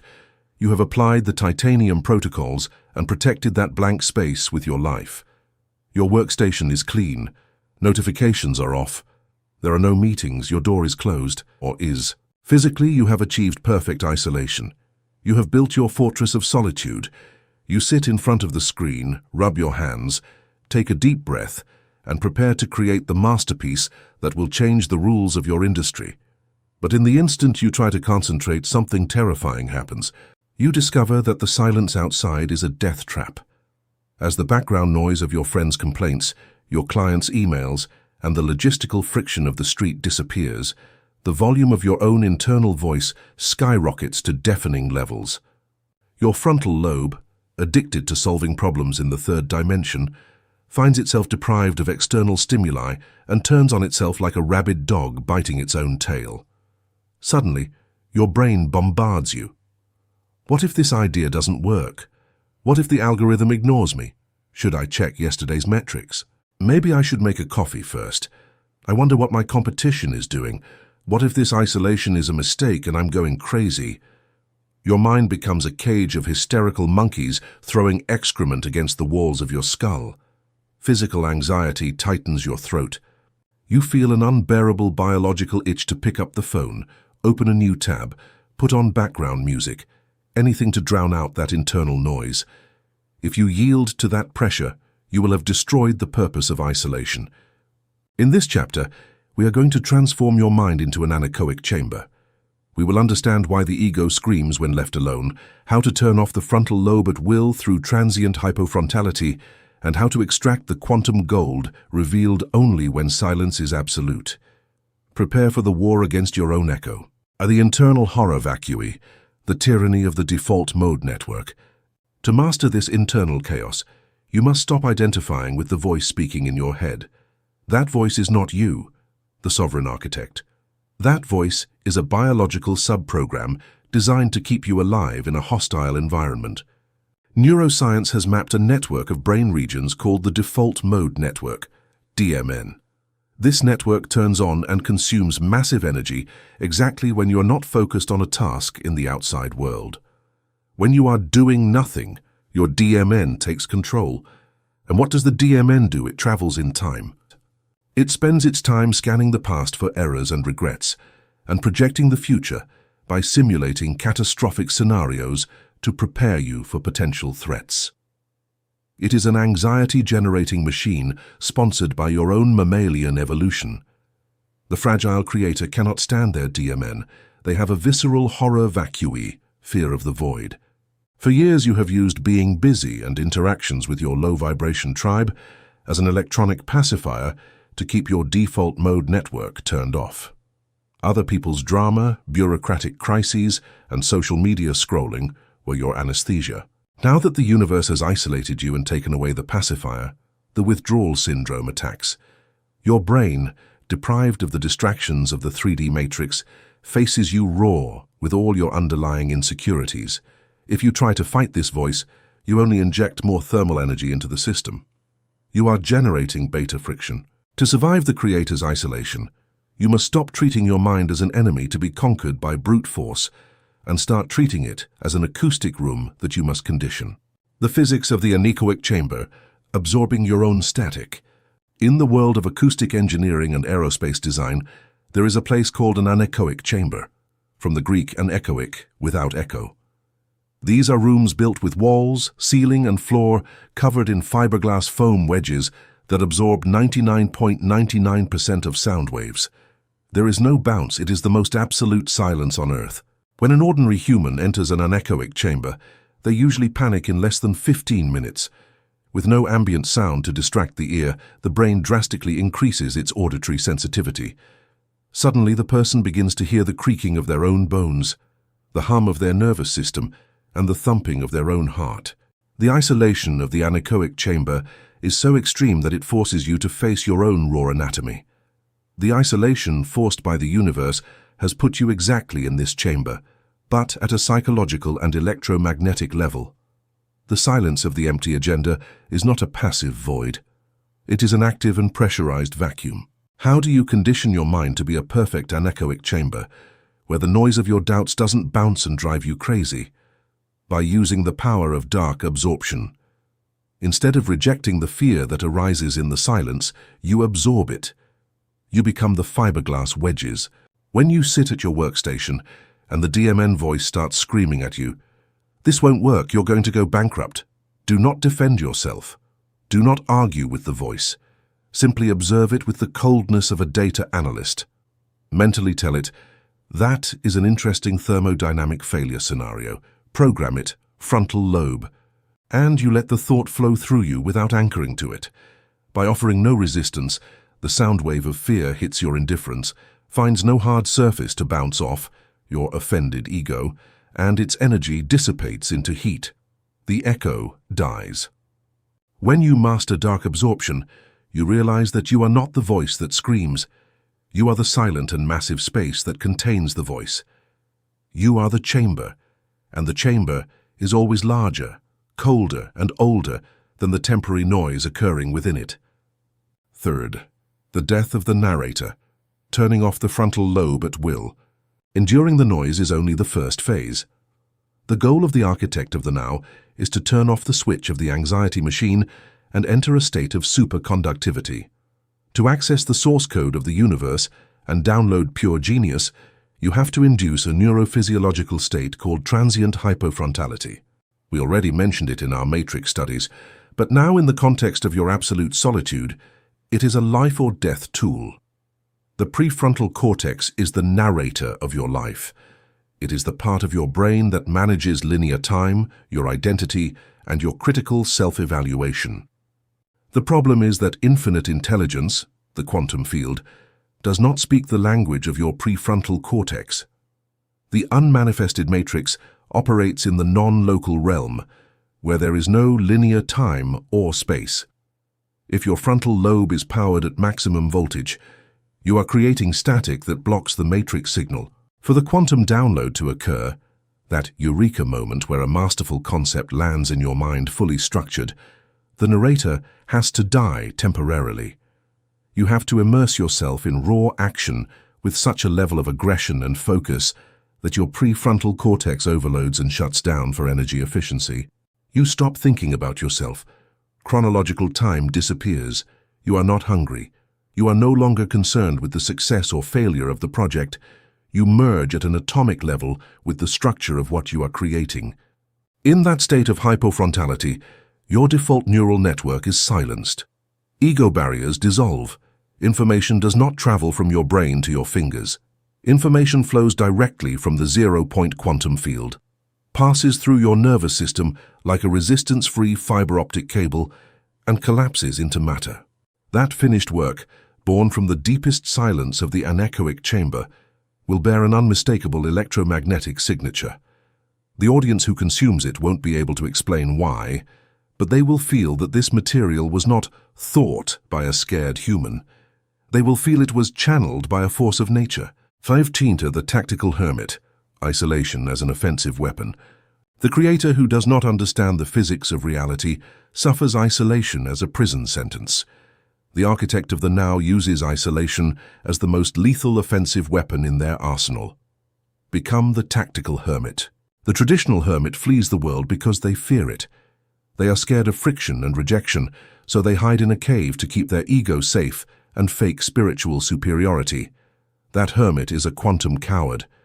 The tactical hermit, conversely, dives into the abyss of silence solely to recover assets of the highest value. You use isolation in the same way an attack nuclear submarine uses the ocean depths. You submerge beneath the ice sheet not to hide, but to position yourself strategically, calibrate your coordinates undetected by the radar of your competitors, and launch your ballistic missiles, your masterpieces, from absolute anonymity. When you operate from the anechoic chamber, you have an obscene asymmetric advantage over 99% of the market. Your competitors are exhausted. Their agendas are full of noise. They spend the day reacting to the ecosystem's inertia, watching what others do, responding to worthless emails, and dealing with drama. They can only produce derivatives. They can only copy. They can only react. You, however, are in the void. You don't know what your competition is doing, and you don't give a damn. Your mind is cold, rested, and sterilized. By not consuming the trash of the 3D world, the internal pressure of your own genius rises. You become a primary generator. Instead of being an echo of what others have already said, You become the original emission source. When you finally emerge from your tactical quarantine and press the publish button, the market shudders. You appear out of nowhere with a concept so sharp that the industry forks are forced to recalibrate. V. The danger of the dopaminergic short circuit. You must have clinical care with how you manage your biology within the anechoic chamber. Absolute silence is an extreme environment, and the human brain, designed to seek constant stimuli, can enter a state of desperation if you don't give it a thermodynamic escape route. The catastrophic mistake made by novices in quarantine is replacing the noise of people with the noise of passive screens. You isolate yourself physically. You are alone in your studio. But the silence squeezes your lungs, so you pick up your phone and spend 3 hours consuming other creators' content. You have just ruined the anechoic chamber. You have sealed the physical door, but left the Wi-Fi window open for all the electromagnetic pollution of global inertia to enter. Consuming information passively, scrolling, injects microdoses of cheap dopamine into your brain. It fakes the feeling of progress without requiring the ATP expenditure necessary to collapse a real wave.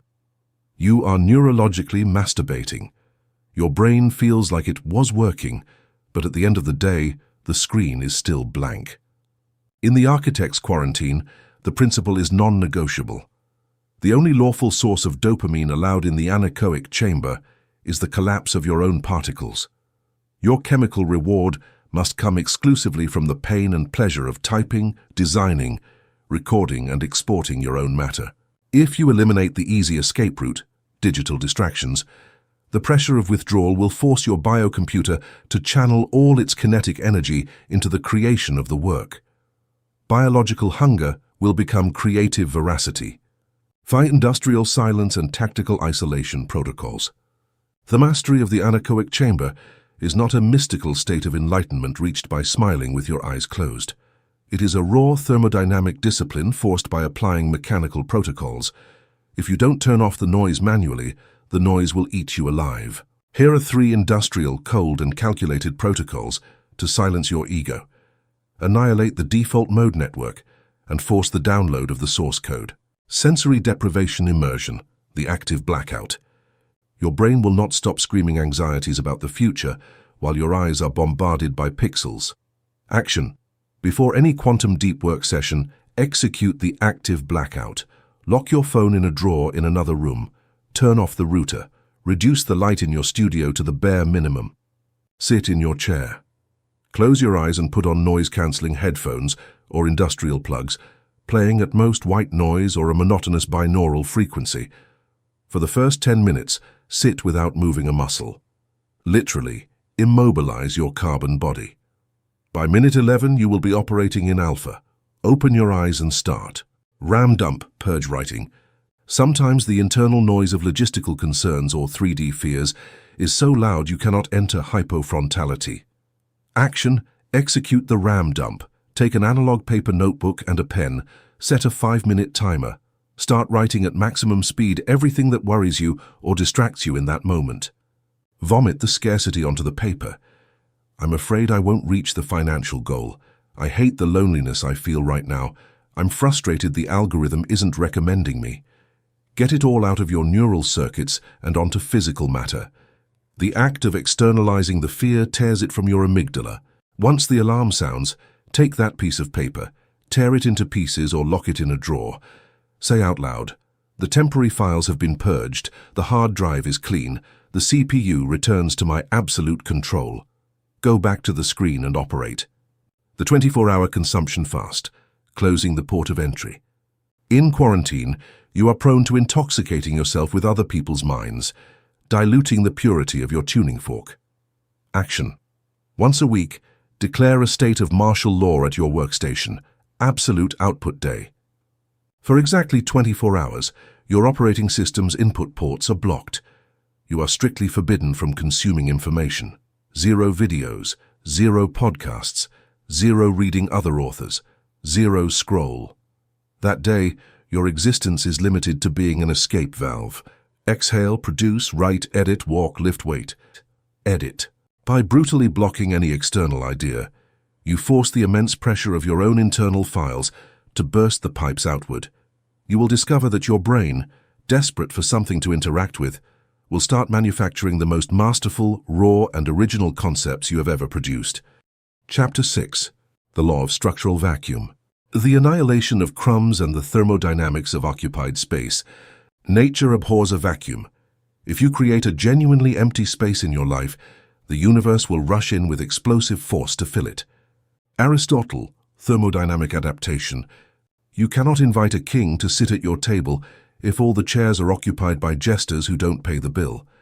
The universe will not send you elite mentors, strategic partners, or a high-voltage tribe if your bandwidth is saturated, responding to messages from the vampires of your past. Creation demands annihilation. Law of the Pragmatic Creator. You're in the Anechoic chamber. You have survived the deafening volume of your own fears. You have learned to turn off your brain's default mode network and have begun to extract the source code of your genius in absolute silence. At a mental level, you are operating in the vacuum. But when you look up from your workstation and observe the infrastructure of your three-dimensional life, you realize a suffocating reality. Your mind is clean, yes, but your ecosystem is still full of trash. You look at your mobile phone and see chat conversations piled up with people who contribute absolutely nothing to you. You respond to them out of politeness. You look at your contact list, and it is saturated with names of individuals vibrating at 200 hertz, people who complain about the economy, who consume your time, and who drag you into inertia. You look at your client portfolio and see mediocre deals you accepted out of fear of scarcity. You ask yourself with genuine frustration, if I have already raised my frequency, if I am already operating from assumption and raw action, where are the great mentors? Where are the elite partners? Where is that massive fanatical audience the universe promised me? The answer is an elementary physics equation you are ignoring. The universe has the gold in its hand, ready to deliver it. The matrix is trying to send you the highest voltage nodes of the global network. But when the operating system attempts to download those elite assets into your timeline, the server returns a critical storage error. Error 404. Insufficient space. Hard drive is full of junk files. In this chapter, we are going to destroy quantum hoarding syndrome. We will study the Pauli exclusion principle and the brutal fluid mechanics of the vacuum. You will learn that you cannot attract greatness if you do not first expel mediocrity with surgical and non-negotiable violence. You will learn the art of annihilation for the exclusion principle, the physics of occupied space. To understand why your life is not filling with magic, money, and power connections, despite your spiritual efforts, we have to look at fundamental quantum mechanics. In 1925, physicist Wolfgang Pauli formulated an unbreakable law. Two fermions cannot occupy the same quantum state or physical space at the same time. If an atomic orbital is already occupied by its maximum quota of electrons, any new electron, no matter how charged with energy it is, will simply bounce off. It is physically impossible for it to enter unless an old electron is expelled first to make room for it. Let's bring this law to your creator ecosystem and your daily agenda. Your emotional bandwidth, your chronological time, and your attention span constitute your atomic orbital. It is a strictly limited space. The universe, the matrix, tries to send you a high-energy electron, a millionaire mentor, a brilliant partner, a client who will pay 10 times more, or a revolutionary business idea. That high-energy electron approaches your orbit, but the matrix scans your system and sees that your orbital is already packed with low-energy electrons. Your agenda is blocked by a useless meeting with an old friend who just wants to complain. Your emotional energy is drained trying to convince a mediocre client not to cancel. The elite mentor, the big contract, or the million-dollar idea hits that wall of junk static and bounces off. They go toward the orbital of another creator who did have the guts to empty their agenda. The universe does not deny you abundance as punishment. It denies it due to a lack of physical space. You cannot hold a king's hand. To the gravity of the vacuum, horror vacui and atmospheric pressure, there is a concept in fluid physics that explains exactly how the attraction mechanism in the matrix works. Nature abhors a vacuum. Imagine an industrial vacuum chamber, a large box of reinforced steel. You connect a pump and mechanically extract every last molecule of air from the interior. What have you created? You have created a massive pressure differential. The atmospheric pressure outside the box pushes with crushing force, attempting to get in. If at that moment you open a valve, even by a millimeter, the air will not enter gently. It will enter with an explosive, violent, and unstoppable force, sucked in until the pressure is equalized. Real manifestation is not achieved by sitting in lotus position imagining good things floating toward you like butterflies.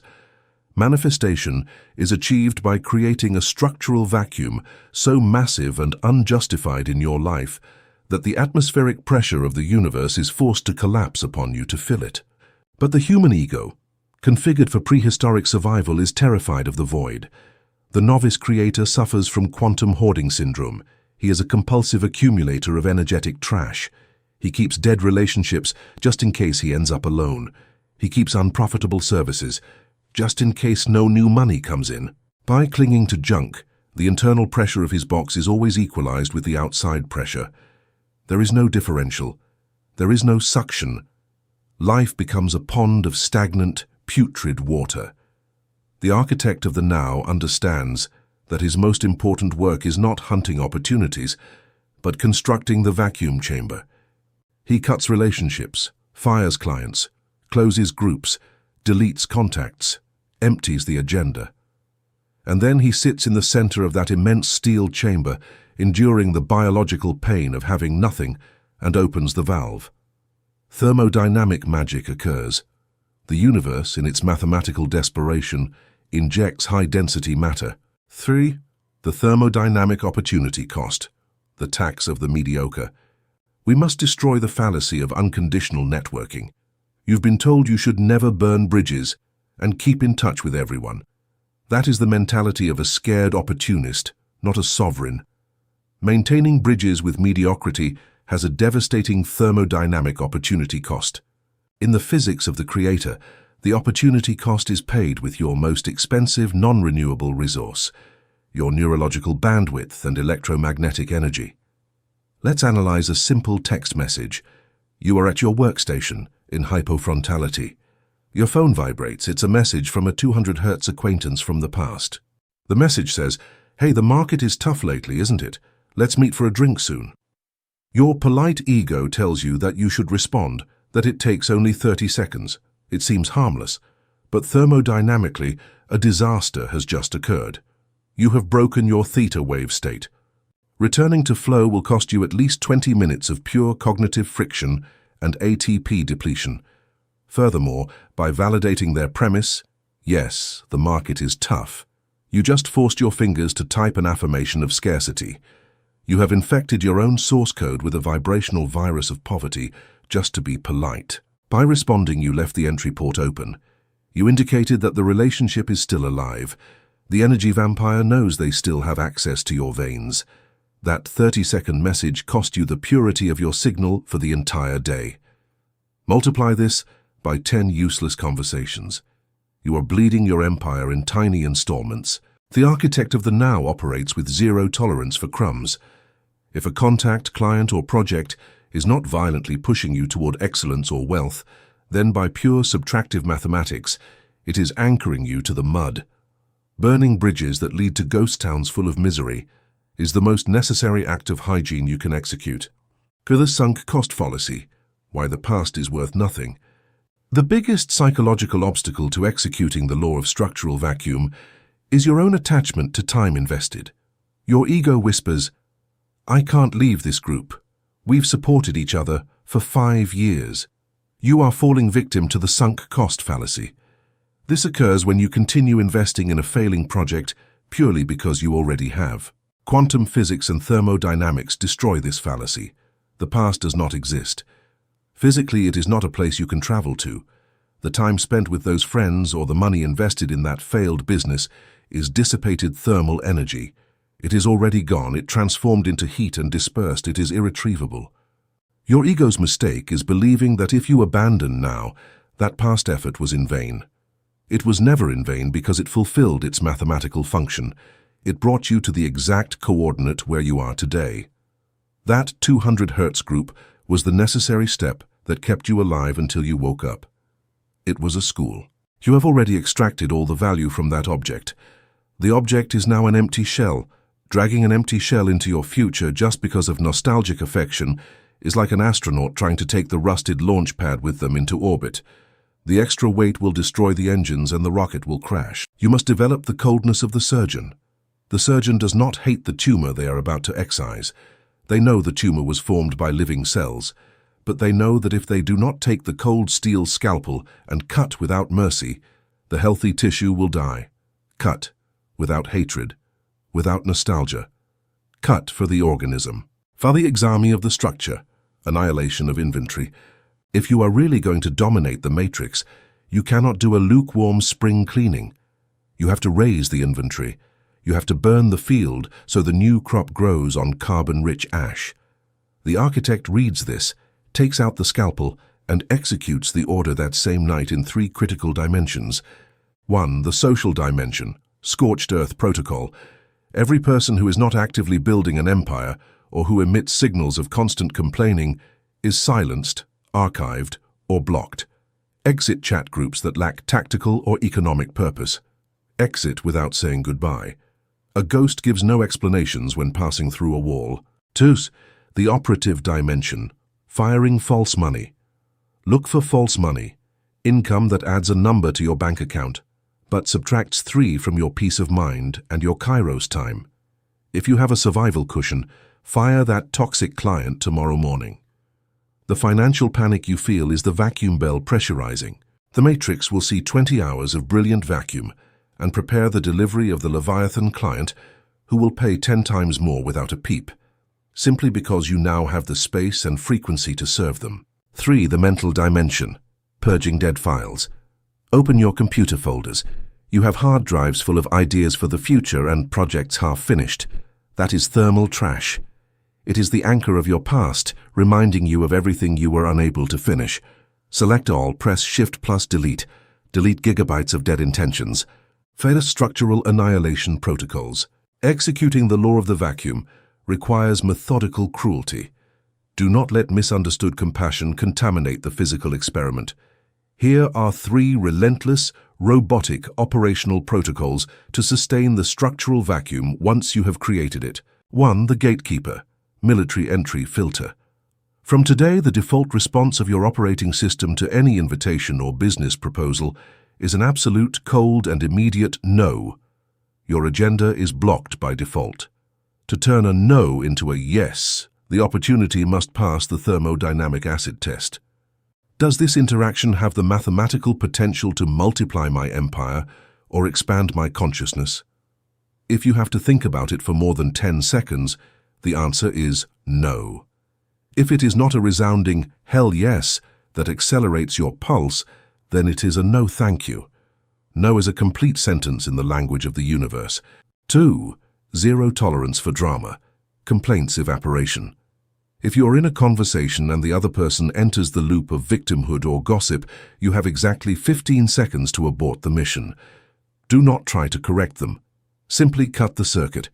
I'm sorry you're going through that, but I have to get back to the workstation. Clinical indifference is the most powerful repellent against emotional parasites. By giving them neither rejection nor validation, their wave flattens to 0. 3. The burning ritual, weekly cache cleaning. Entropic dust accumulates constantly. Schedule the burning ritual every Sunday night. For 15 minutes, audit the past week. Clean your physical desk. Close all open browser tabs. Archive all emails so the inbox is at 0. This ritual sends a clear pulse to your subconscious. The past has been processed, assimilated, and eliminated. There are no residues. We start Monday from absolute nothingness. The canvas is immaculate. That is the frequency of superconductivity. Chapter 7. The Desert Trial. The Sovereignty Test and the Temptation of Thermodynamic Regression. If you're going through hell, keep walking. Stopping in the fire is the only lethal mistake. Winston Churchill. The universe will not hand you an empire if it suspects that at the first sign of cold, you are going to run back to beg for heat in the hut of the mediocre. The desert is the final audit of your source code. The Matrix needs to know if your new frequency is a temporary pose or an irreversible mutation. Surrender to the drought and the entire ocean will collapse at your feet. Law of the pragmatic creator. You have executed the protocol with mathematical coldness. You have amputated the energy vampires, purged your calendar of junk projects, and locked yourself in the anechoic chamber of your own silence. You have created the massive structural vacuum that quantum physics demands, so that new dense matter can collapse into your timeline. You sit at your workstation, look at the blank space you have forged with blood and fire, and wait for the impact. You expect the universe to open the floodgates and inundate you with elite mentors, wealth, and a tribe of relentless builders. A day passes, 3 days pass, a week passes, and absolutely nothing happens. Your metrics monitor remains flat. Your phone is silent. Your inbox is deserted. The bank account records no miraculous income, and there is no three-dimensional sign that your sacrifice has served any purpose. You have burned the bridges connecting you to your past, but the bridge to your golden future has not yet materialized in the mist. Welcome to the harshest, most relentless and most terrifying geography of consciousness development. You have entered the desert. At this exact moment, the psychological temperature rises to critical levels. Loneliness stops feeling like a tactical refuge and starts feeling like a torture chamber. The ego, addicted to quick rewards and terrified by the lack of external validation, goes into convulsions. It feels it is dying of thirst, and it is here, in the middle of nowhere, where the Matrix presents its final exam of sovereignty. The test is not about fighting an external enemy. The test is about fighting the biological temptation. It is about fighting the urge to turn around, crawl back over your own steps, and beg for the crumbs you just discarded. In this chapter, we will gut the neurochemistry of nostalgia. We will decode how the universe sends you mirages and trap offers to test your structural integrity. You will learn why lowering your intelligence or frequency to fit back into mediocrity is a thermodynamic sin that the system punishes with the death of the empire, and how to cross the burning sands without looking back. Say the mirage of nostalgia, the neurochemical trap. To survive the desert trial, you first have to understand how your own brain will try to assassinate your progress. Your mammalian brain, faced with the absolute uncertainty of the void and the lack of short-term dopamine, will execute a perverse evolutionary defense mechanism, the selective amnesia of friction. When you were trapped in your old environment, with those toxic clients who paid late, with those friends who drained your energy with constant complaints, and in those projects that suffocated you, you were suffering. Your cortisol level was extremely high. You knew with painful clarity that you had to escape to avoid dying while alive. But now that you have spent weeks in the isolation of the desert, thirsty for interaction and doubting your own power, the amygdala rewrites your memory. Suddenly, your brain erases the memory of pain, boredom, and toxicity from that past and starts projecting a mirage. You begin to romanticize mediocrity. You tell yourself, well, maybe I exaggerated a bit. My old group of friends wasn't so bad. At least we laughed on weekends. That client I fired was a headache, but at least they gave me security at the end of the month. Maybe I was too arrogant wanting to fly so high. That nostalgia is not real. It is a hallucination induced by thermodynamic desperation. It is the quantum equivalent of a man dying of thirst in the Sahara who sees a lake of crystal-clear water on the horizon. If the man loses his head and runs to drink, he will fill his mouth with burning sand and suffocate from his own stupidity. When nostalgia attacks you at dawn at your workstation, you have to apply a scalpel of pure logic.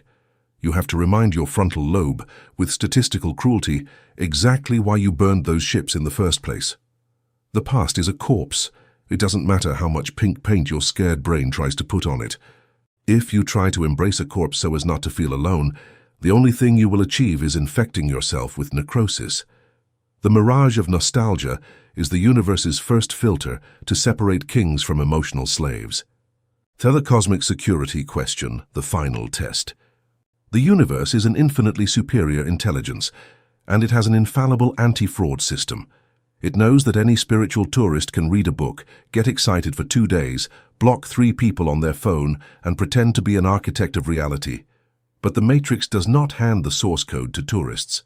The Matrix demands structural guarantees. It needs to know if your new frequency of 600 Hz is solid as a diamond, or if it is just cheap makeup that will melt with the first drop of sweat. To audit your code, the universe will design the cosmic security question. Right at the point of maximum weakness in your desert journey, when the bank account is tight, when you've gone weeks without a result, and when loneliness is breaking your bones, the universe will orchestrate an inverse synchronicity. It will send you an opportunity from the past. Your phone will ring. It will be that toxic client you fired or one very similar, offering a quick, easy contract with money up front, but demanding you return to the mediocre and soulless work you were trying to escape. You will receive a message at dawn from that social bond or toxic partner that anchored you to inertia. You will be invited to a project or platform that promises immediate validation and quick applause, but at the cost of compromising your message, softening your truth, and prostituting your voice to please the masses. Your ego, desperate for a sip of water, will scream, "Yes, the universe is saving me. This is the sign I was waiting for." Stop. That is not a lifeline. It is the hunter's hook. The Matrix is putting the exact temptation that destroyed you in the past, wrapped in gift paper, right under your nose. It is staring you in the eye from the void with an audit notebook in hand, asking you, "You say you are a creator god. You say you operate from absolute sufficiency. You say you are not afraid of loneliness or scarcity. Very well. Here is your usual drug. Here is the cheap validation. Are you going to take it? Are you going to sell your future empire for a dose of present relief? If you yield, if you sign that contract out of fear of bankruptcy, or respond to that message, you fail the exam. The operating system will record a fatal error. It will confirm that your awakening was false and that you are still a slave to circumstances. The desert will extend infinitely, and you will return to the starting square, carrying the same inertia and misery it took you years to shake off. But if you stand tall, if you look at that message, that contract, or that temptation, and with a frozen smile you delete it from your screen without responding, the simulator breaks. You have just proven to the architecture of space-time that your sovereignty is not negotiable under any thermal, financial, or emotional pressure. The universe will register that your density is real, and in that precise instant, the security question is approved. The test concludes. 3. The sin of false humility, castrating the architect. Within the desert trial, there exists a very specific psychological demon that attacks creators when they interact with the little human contact they have left. It is the poison of false humility. Imagine that, during your journey through isolation, you have to attend an unavoidable family gathering. They notice that something in you has changed. Your posture is different. Your gaze is penetrating. You don't join their complaints. They ask you what you are working on or how life is going. You feel the tension in the air. You know if you tell them the truth, that you are building an empire, their amygdalas will panic and attack you. To avoid that social friction or to not seem like a madman, you commit an act of high treason. You shrink. You lower your head. You use a soft, doubtful, and servile tone. You say, "Well, I'm just trying to survive like everyone else. Doing a few things to see if there's any luck. It's tough, but going bit by bit." You think you are being humble. You think you are being diplomatic. You think you are maintaining peace. In the language of the universe, you have just committed a thermodynamic sin of the first magnitude. You have just castrated your own architect in front of the quantum field. Remember, the Matrix does not listen to your good social intentions. The Matrix listens to your source code. By verbalizing doubts, mediocrity, and submission, and by belittling your ambition just so a 200 Hz individual feels comfortable, you are telling your own nervous system that you are ashamed of your power. You are compressing your massive electromagnetic field, your 600 Hz aura, to force it inside a 200 Hz shoebox. That self-inflicted contraction generates devastating structural damage in your psyche. It robs you of authority. It destroys the law of assumption. It turns off your magnetism. And it prolongs the punishment of the desert for months, because you prove to the universe that a mediocre person's opinion matters more to you than your own cosmic mandate. True humility is not about pretending you are small. True humility consists of submitting to the process of forging your own greatness. The next time you are in front of inertia, do not shrink. Do not apologize for being an apex predator of consciousness. Look them in the eye and declare your assumption with overwhelming calm. I am designing the architecture of my industry. Everything is collapsing exactly as I planned. Let them choke on your certainty. Your job is not to make them feel comfortable. Your job is to radiate so much thermal temperature that they are forced to step aside or burn. 3. The zero-gravity paradox, the liminal space. The most disorienting part of the desert trial is the physical sensation of falling into the void. You have burned the bridge of the old shore, your past, your old tribe. That shore is already ashes, you cannot return to it. But you look forward, and the new shore is still shrouded in the dense fog of the quantum future. You cannot step on it yet. You are suspended in the middle of the ocean, without coordinates, without reference points. In deep psychology, this place is known as the liminal space, from the Latin limen, threshold. It is the space between things. You are no longer the caterpillar, but not yet the butterfly. You are the formless mass. This is the state of zero gravity. In zero gravity, there is no up or down. At first, it makes you dizzy and nauseous, and it terrifies you not to feel firm ground beneath your feet. Your whole brain demands to touch land again, even if it is the sterile land of your past. But the architect of the now uses zero gravity as a lab. He understands that in this liminal vacuum is where the biocomputer can be reprogrammed at the base code level, root access. Since there are no external distractions or social identities to maintain, the plasticity of your brain is at its peak. You stop fighting the sensation of free fall. You relax into weightlessness. You understand that you are not falling into the abyss. You are floating in God's incubation chamber. Silence is not a threat. It is the amniotic fluid in which your new reality is gestating. You accept that confusion, temporary doubt, and loss of identity are non-negotiable technical requirements. Further purifying fire, letting the slave die. The desert is not designed to kill you, the architect. The desert is designed with ballistic precision to kill the slave that still lives inside your skull.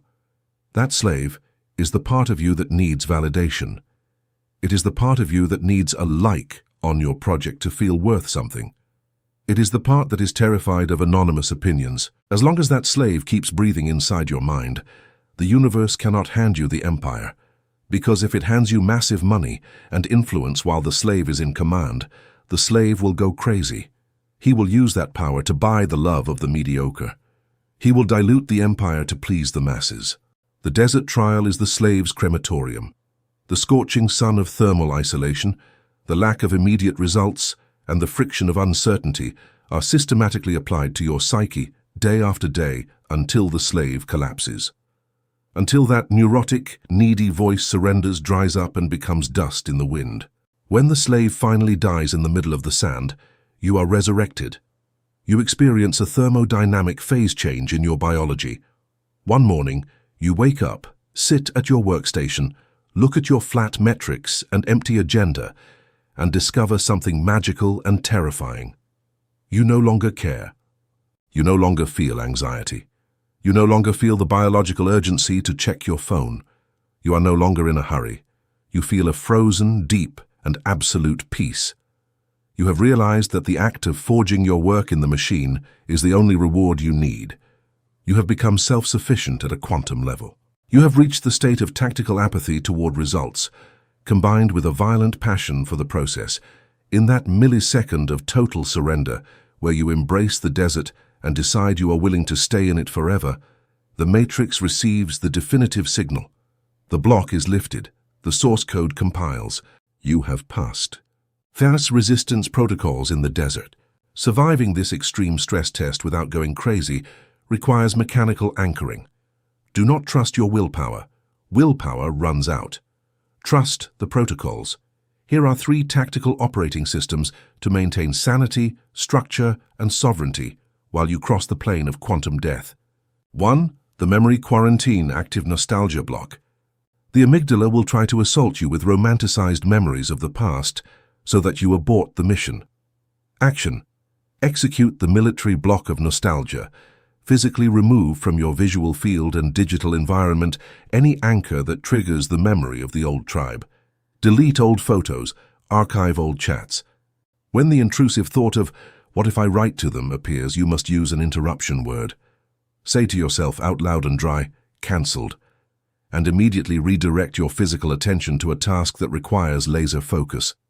If you deny nostalgia processing time, the neural pathway will atrophy in a few days. 2. Active rejection of the false oasis trap detection. As an architect, you must anticipate that the cosmic security question, the temptation, will arrive. Action: draft your manifesto of non-negotiable minimums. Write down the 3 things you will never tolerate again, e.g., working for less than X amount of money or relating with people who complain. When the tempting message arrives, the toxic client offering quick money, do not decide with a brain tired from the desert. Take your manifesto. Read the message. Compare it. If the message violates even a fraction of your non-negotiables, apply the annihilation protocol. Say aloud, "Nice try, simulator, but my sovereignty is not for sale." 3. The affirmation of sovereignty, the king's decree in the void. False humility and the sensation of free fall will drain your ATP. You have to inject artificial gravity into your central nervous system. Action: twice a day, execute your decree of sovereignty. In the silence, stand up, look at the wall or the screen, and declare in the present tense with arrogant coldness, "I am the 0 point of my reality. My ecosystem expands at the speed of light in the shadows. I do not seek applause because I am already the owner of the board. The desert is my forge, and friction is my slave." Do not say it to convince yourself. Say it as one who dictates the laws of a country. Chapter 8. The Ghost Creator. Power without validation and the thermodynamics of the quantum sniper. True power is like the wind. You cannot see it, you cannot catch it, but you can see how it tears trees out by the roots and bends the most rigid structures. Strategic legend. The fragile ego needs to be on stage, receiving the audience's applause to feel that it exists. The architect of the now prefers to be the owner of the theatre, counting the box office in the darkness of his office while the public applauds the clowns. Fame is a thermal vulnerability. Tactical anonymity is the ultimate armor. Law of the pragmatic creator. You have crossed the desert. You have survived the annihilation of your own need for belonging. The amygdala has been tamed, and the slave who begged for attention has died, scorched under the sun of the cosmic quarantine. You sit at your workstation. You are alone.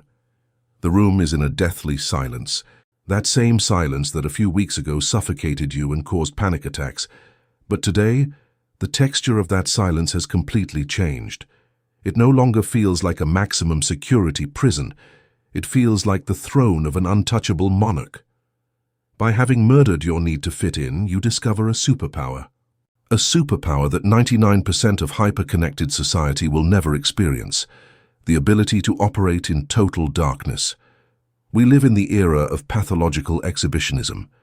You have been sold the thermodynamic lie that to have success, impact, or wealth, you have to become a digital celebrity.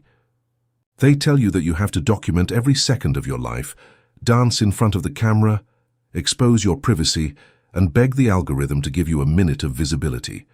They teach you to be a court jester in the immense circus of the 3-dimensional matrix, but you no longer play that game.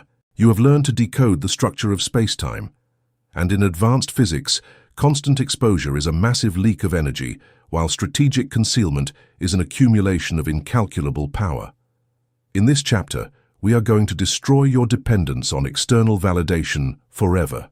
We are going to study the mechanics of the ghost creator, understand why the quantum sniper is the most lethal and profitable entity in the ecosystem, and teach you how to substitute vanity metrics, applause, for titanium metrics, pure code, real impact, and amoral money. Prepare to vanish from sight and dominate the machine from within. The entropy of overexposure, the circus monkey versus the circus owner. To understand the asymmetric advantage of operating as a ghost, we must first analyze the thermodynamics of fame and overexposure. The traditional model of the creator or modern entrepreneur demands that the person becomes the product. Their face and lifestyle become the fuel that feeds the boiler of digital platforms. But let us remember the laws of thermodynamics.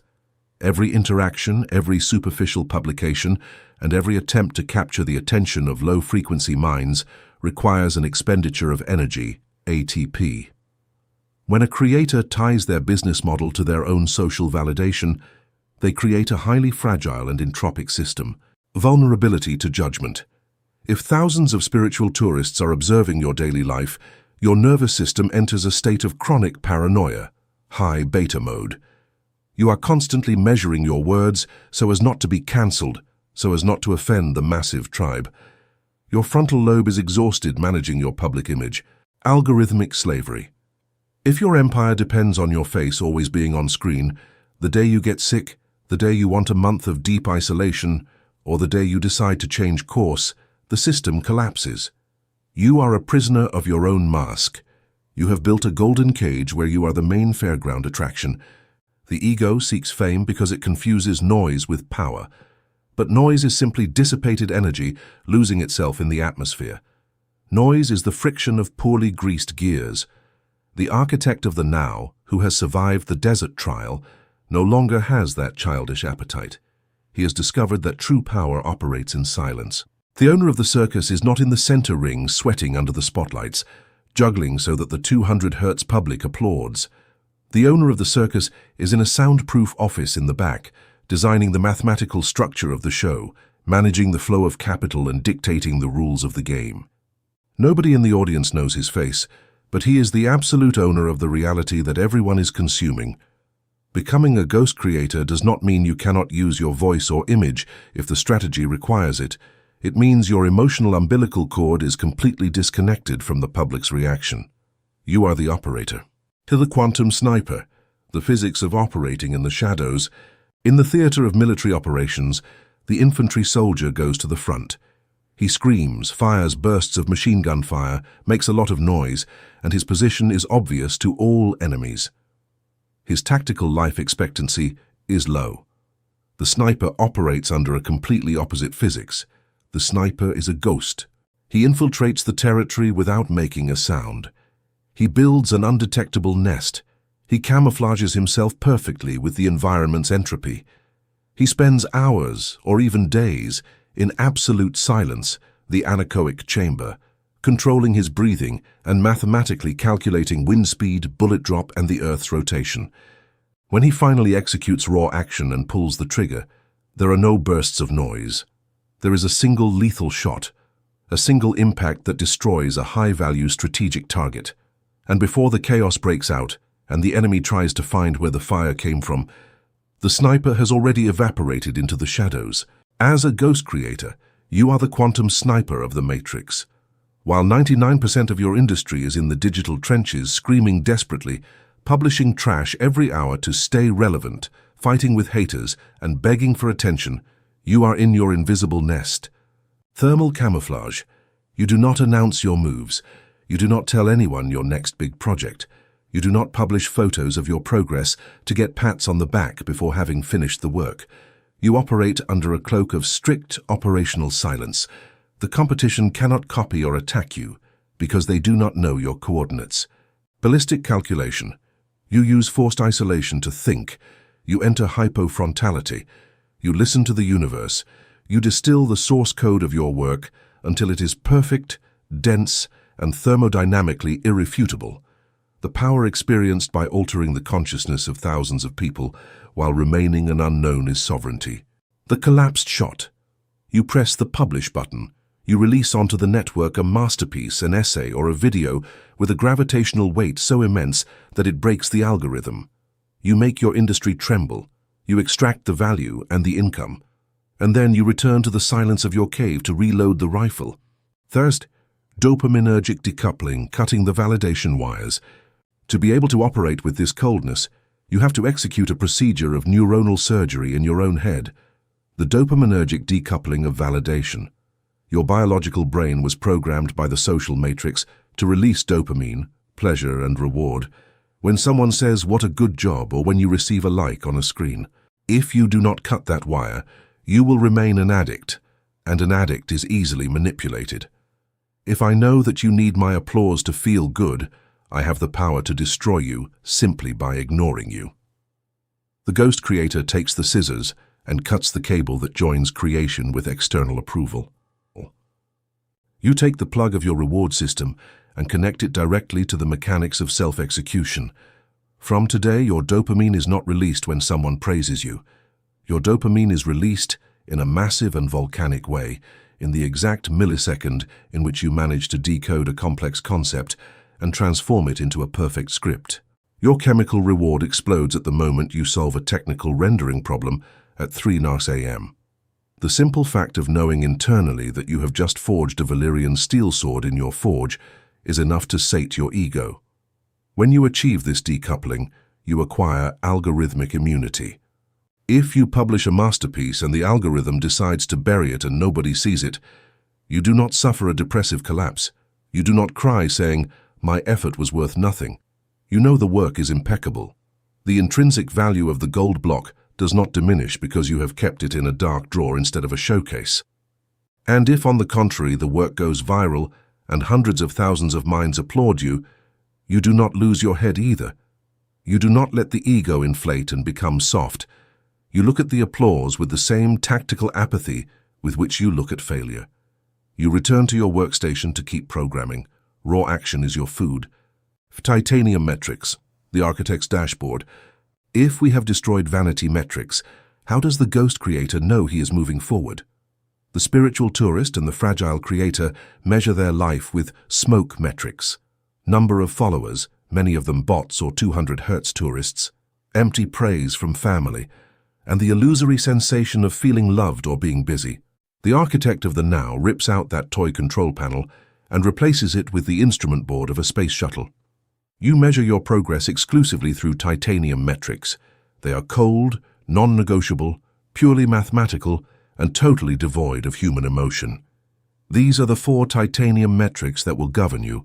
The production ratio in the vacuum, collapse speed. How many probability waves are you able to collapse into finished files per hour spent at your workstation? This measures your ability to enter hypofrontality and overcome inertial friction. Your goal is to increase your execution violence. More particles means more mass. Accumulated hours of deep work, the concentration muscle. The time you spend in uninterrupted flow, without opening emails, without seeing networks, without responding to humans. 4 hours of deep work from a ghost creator produce an alteration of reality infinitely greater than 40 hours of a fragmented entrepreneur.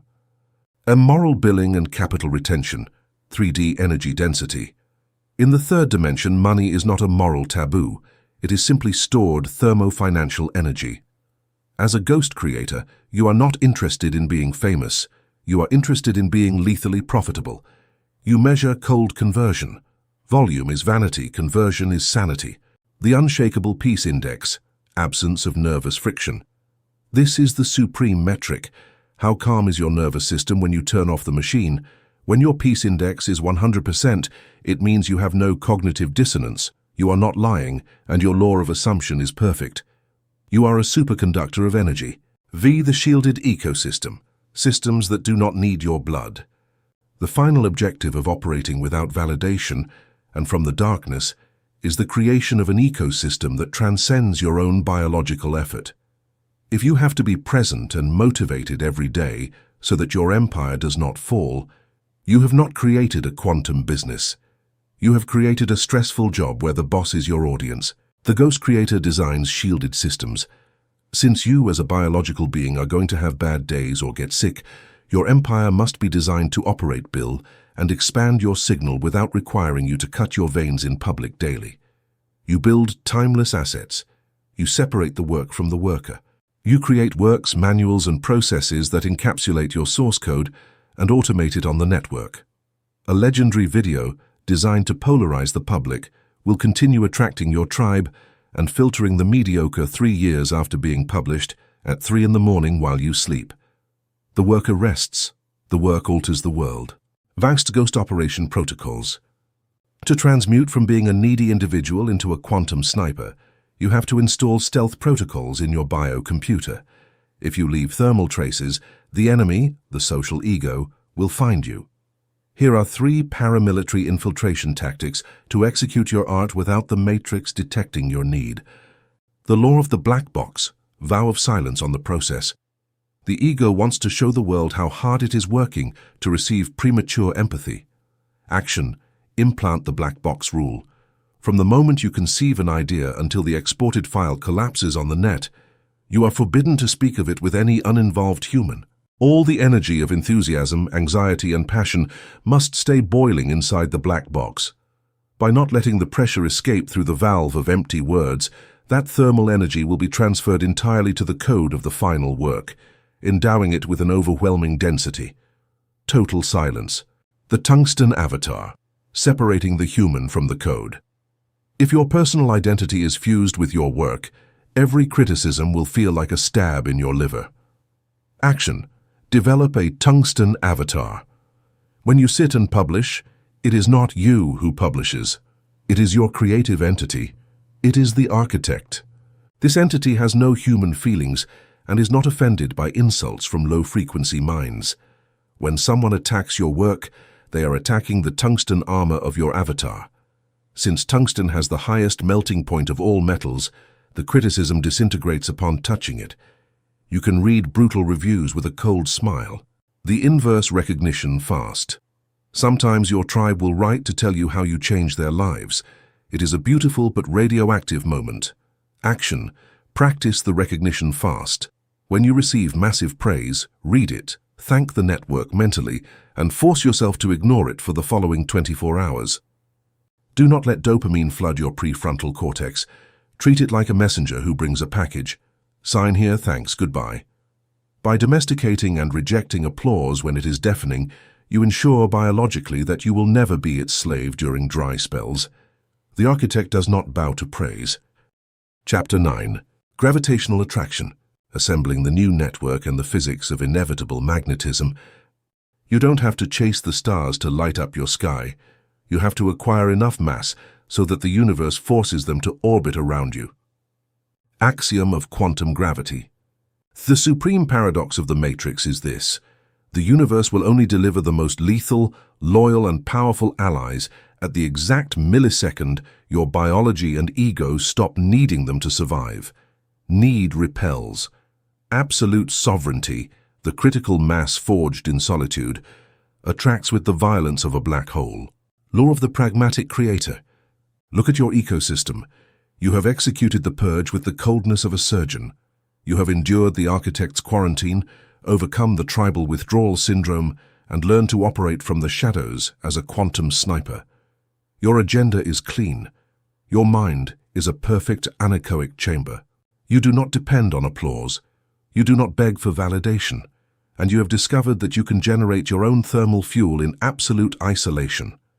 You have reached the holy grail of operative consciousness, thermodynamic self-sufficiency. You need no one. You are complete in the void. And it is precisely here, at the peak of your sociopathic indifference toward external validation, where the universe executes its most beautiful and terrifying mathematical magic trick. Suddenly the static breaks. An email enters your inbox. It is not a toxic client asking for discounts. It is a giant in your industry proposing a strategic alliance as an equal. A direct message appears on your networks. It is not an energy vampire complaining about their life. It is an elite creator who admires the brutality of your code and wants to sit at the table with you.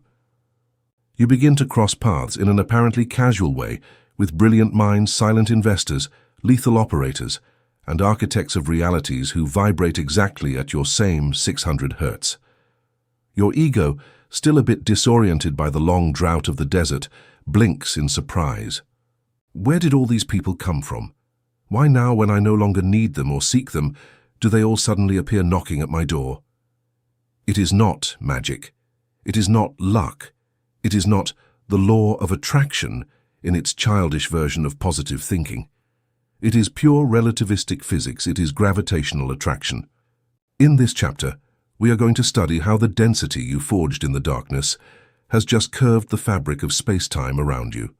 You will discover how quantum entanglement applies to power relationships, and most importantly, You will learn to install an event horizon in your life. This ensures that into this new elite network, only gods and builders enter, keeping parasites out of your orbit forever. The paradox of critical mass, the curvature of space-time. To understand why your social and professional life is about to explode in a meteor shower of high value, we must abandon psychology and enter Einstein's theory of general relativity.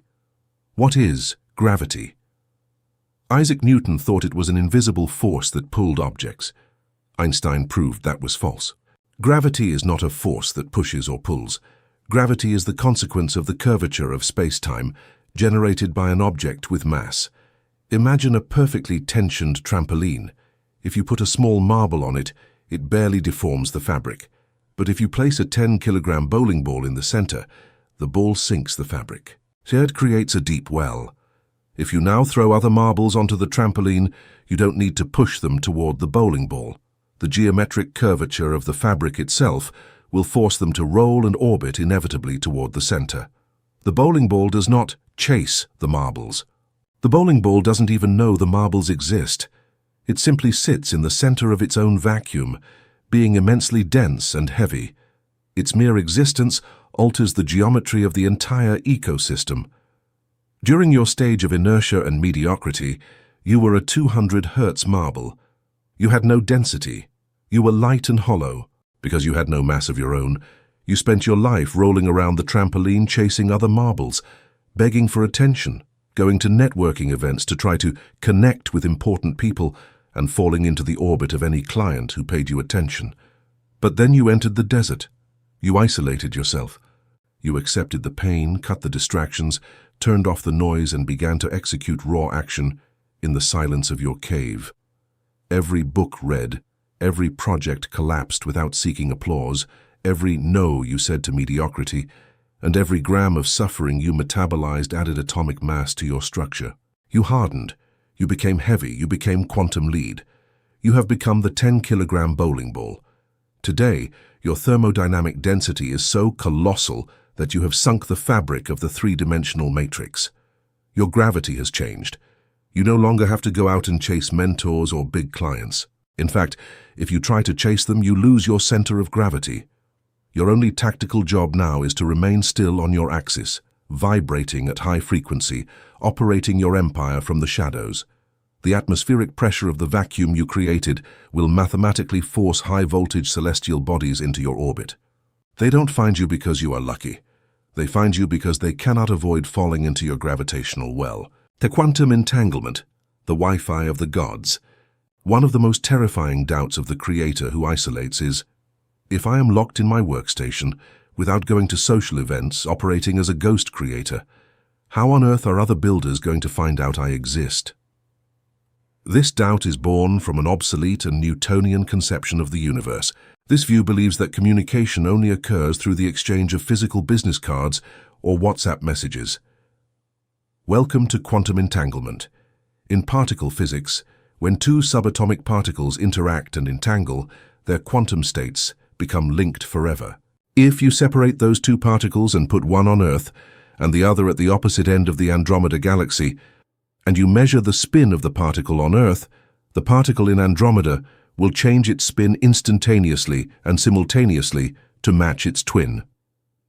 There is no wire between them. Information does not travel at the speed of light. The transmission is instantaneous, zero latency.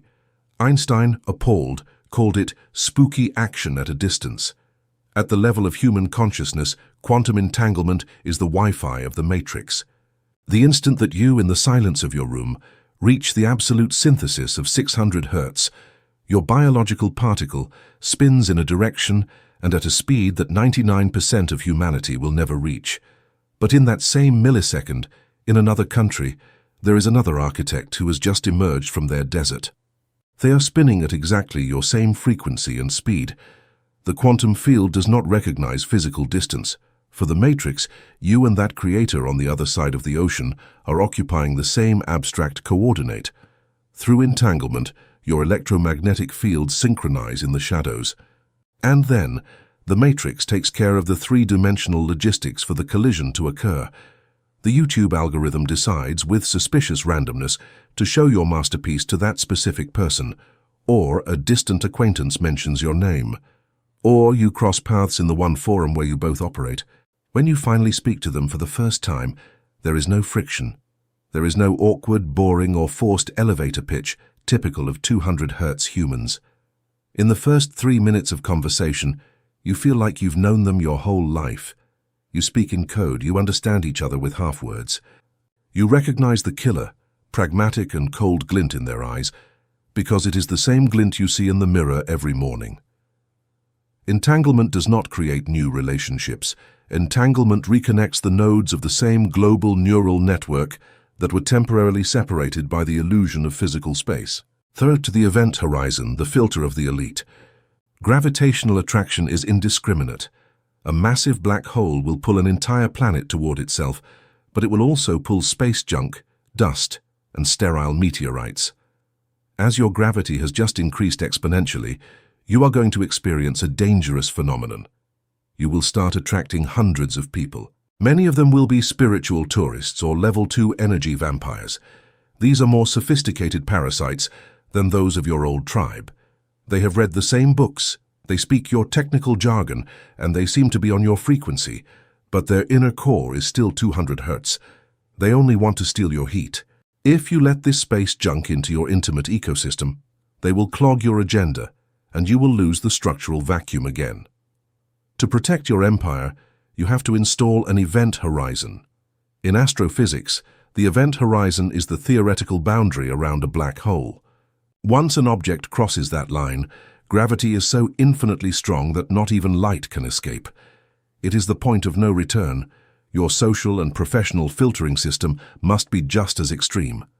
People can orbit you from afar. They can be your clients or your massive audience. That is the transaction zone.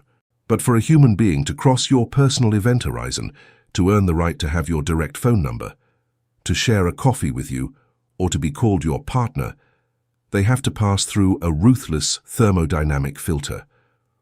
What is the access code to your event horizon? Demonstrable execution. The architect of the now does not make friends based on good vibes or philosophical conversations. Words are cheap, air is free. To enter your inner circle, the aspirant has to prove, with three-dimensional scars, that they have been in the trenches. You have to see their work. You have to see the code they have compiled. You have to see their results and their capacity for thermodynamic suffering. If someone approaches saying, "I love your philosophy, I have some ideas, we should talk so you can guide me," the radar alarm flashes red. That person is an energy consumer, access denied.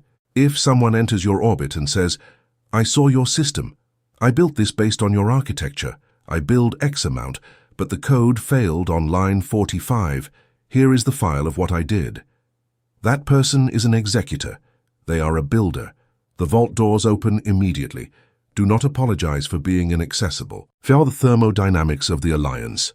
Fusion versus parasitic symbiosis. When you finally cross paths with a peer and let them into your event horizon, the dynamics of the interaction break all the mathematical rules of normal society. In the world of inertia, 200 Hz, relationships are, at best, transactional, symbiosis, and at worst parasitic. I give you time if you listen to me. It is a zero-sum game where energy always degrades due to ego friction. 1 + 1 = 1.5. But when two 600 Hz nodes, two biological transducers who have killed their need for validation, collide in the matrix, there is no friction. There are no hidden agendas because both operate from assumption and absolute wealth. What occurs is a quantum nuclear fusion. When two light atomic nuclei are subjected to extreme pressure and temperature, they fuse to form a heavier nucleus. In this process, a small amount of mass is converted into an astronomical amount of pure energy, the same reaction that powers the sun. When you sit with your new elite network to design a strategy, the data transfer occurs without latency. If you hand your ally a master tactic that took you a year to discover, you don't feel fear that they will steal the idea. You know you are the inexhaustible source, not the pond. Because they operate on the same amoral and constructive frequency, They will take your tactic, improve it in their own laboratory, and 48 hours later return a ballistic missile twice as lethal to you. In the thermodynamic alliance of the elite, 1 + 1 is not 2. 1 + 1 surpassed 10,000. The volume of kinetic energy and expansion of consciousness generated together is exponential. That is why a small, airtight network of 5 architects has enough gravitational power to dethrone entire corporations and redesign the cultural ecosystem at will. They are a thermodynamic cartel. V leading without reigning, the ecosystem of decentralized sovereigns. The last obstacle of the ego when you start assembling this power network is the guru complex. The creator, who still has traces of fragility in their system, will want to be the center of attention. They will want all new allies to look up to them and orbit around them like minor satellites. That hierarchical model is thermodynamically obsolete and unstable. If you are the sun and everyone else is just a dead rock planet, you are the only source of heat. You will end up exhausted, burned out, and paranoid, constantly watching that no planet tries to steal your central position. The architect of the now, the quantum sniper, does not seek docile followers. He detests followers. He seeks peers, colleagues, sovereigns. The ecosystem you are assembling is not a centralized solar system. It is a constellation of black holes. Each member must be an absolute emperor in their own domain. They must be individuals so monstrously competent and independent that they do not need you at all to survive or prosper. Leading in this ecosystem means leading without reigning. You don't give them orders. You don't try to micromanage them. You don't need them to agree with you. You meet in the vacuum of space, share the encryption codes you've discovered, make million-dollar deals with a simple digital handshake, and then each returns to their own quadrant to keep governing alone. This decentralized network is indestructible. If one node falls, the network does not suffer. Trust is not based on emotional affection. It is based on unshakable respect for the ATP spilled and the execution capacity of each member. It is the frozen camaraderie of the gods at the top of Olympus. First, gravitational assembly protocols. You cannot allow chance to manage the entry of the planet's most brilliant minds into your life. You have to audit your new network with the same sociopathic rigor with which you expelled the old tribe. Here are 3 high-security protocols to filter and consolidate your elite alliances. 1. The operative friction scanner, the builder's test. When a prospect approaches your orbit, never trust their resume or their number of followers. The devil wears Prada, but the parasite wears guru. Action. Apply the friction scanner. Subtly assign them a small task that requires real thermal expenditure, ATP, and speed of implementation. Say, interesting angle. Send me a raw 3-point outline tomorrow morning of how you would solve that concept's infrastructure. If they are a parasite, their ego will be offended by having to work, or they will send an excuse. Denied. If they are a real architect, their love for execution will ignite. 2. The law of initial asymmetric exchange, the quantum sewing. When you identify a node of high value you genuinely want to entangle with, the worst mistake is approaching them, asking for a favor. Masterminds hate energy beggars. Action. Execute the initial asymmetric exchange. Detect a vulnerability or area for improvement in that person's ecosystem. Without warning, without asking permission, and without demanding anything in return, solve it. If their web has a code bug, fix it and send them the code block. Deliver pure gold for free and then sign off coldly. Saw this thermal leak. Here is the patch. End of transmission. Real architects will invite you in immediately. There's the unnegotiable frequency pact. Zero mercy at the top. Keeping the new network clean is as critical as building it. The elite can also fall sick or suffer regressions. Action. Establish the unnegotiable pact. There are no courtesy passes at the event horizon. If a new ally starts behaving like a 200 Hz vampire, you are not their therapist. Throw them a single rescue rope in the form of a cold fraternal warning. Your source code is corrupting. You are operating from lack. Turn off the noise and get back to work.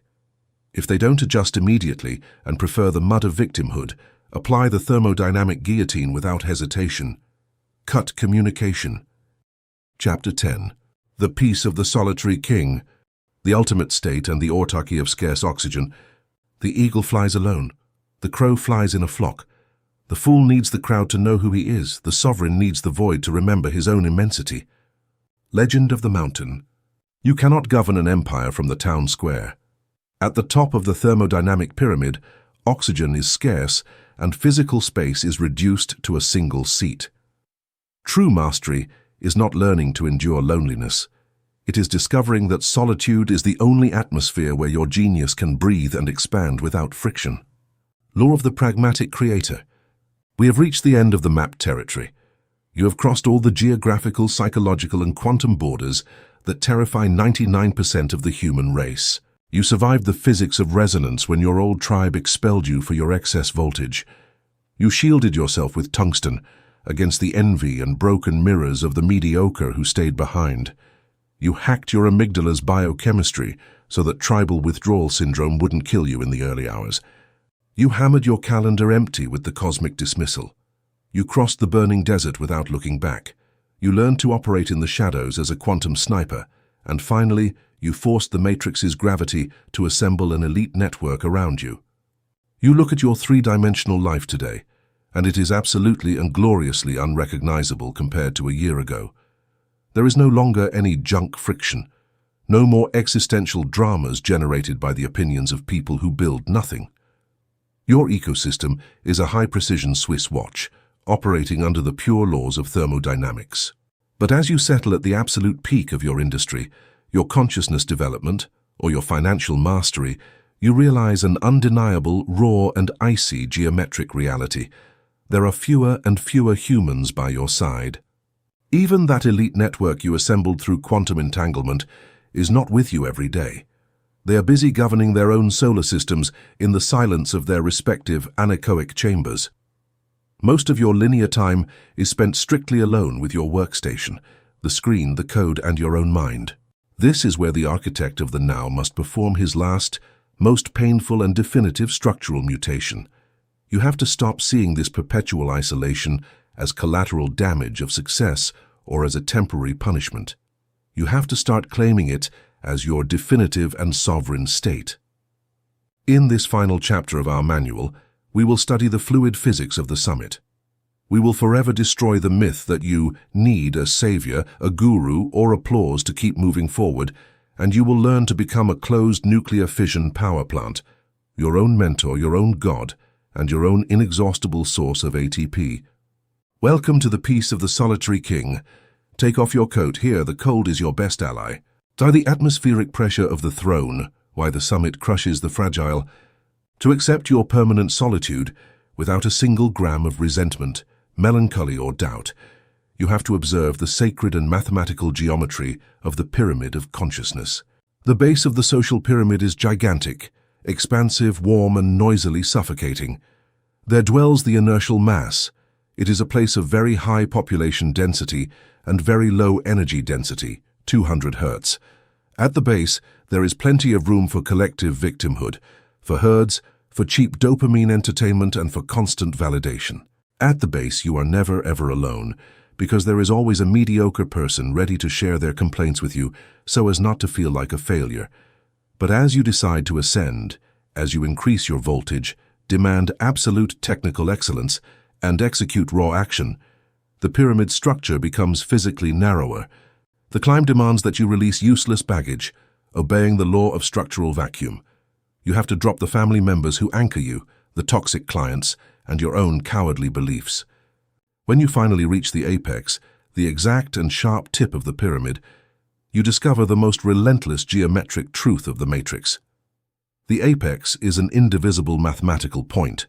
It only has enough area and volume to hold a single person. At the top, the atmospheric pressure changes drastically. The oxygen of inertia, social approval, group warmth, unearned compassion disappears completely. The air is icy, pure, thin, and sharp. It is an air that would shatter the lungs of a 200 Hertz tourist in 5 minutes. That is why the masses do not climb. Their biology cannot withstand the temperature of total responsibility. Complaining that you are alone at the top is a logical aberration. It is like complaining that ice is frozen or that fire burns. Loneliness is not a geographical accident or an unfair price to pay. It is the nature of the summit. The ordinary human looks up from the mud and thinks, how sad and lonely the lives of those great architects, geniuses, or millionaires must be. They have no one to lean on. They must be miserable. The solitary king looks out over the balcony, looks down, sees the boiling mud where millions of people crush and betray each other to beg for a drop of attention, and smiles. He deeply inhales the sterile oxygen of his own monopoly and thanks the cosmic algorithm for the isolation. The death of the seeker, when you are the source code. Throughout your evolutionary journey, it is inevitable and statistically certain that you have sought authority figures, mentors, authors, philosophers, strategists, or gurus to guide you through the darkness of the three-dimensional labyrinth.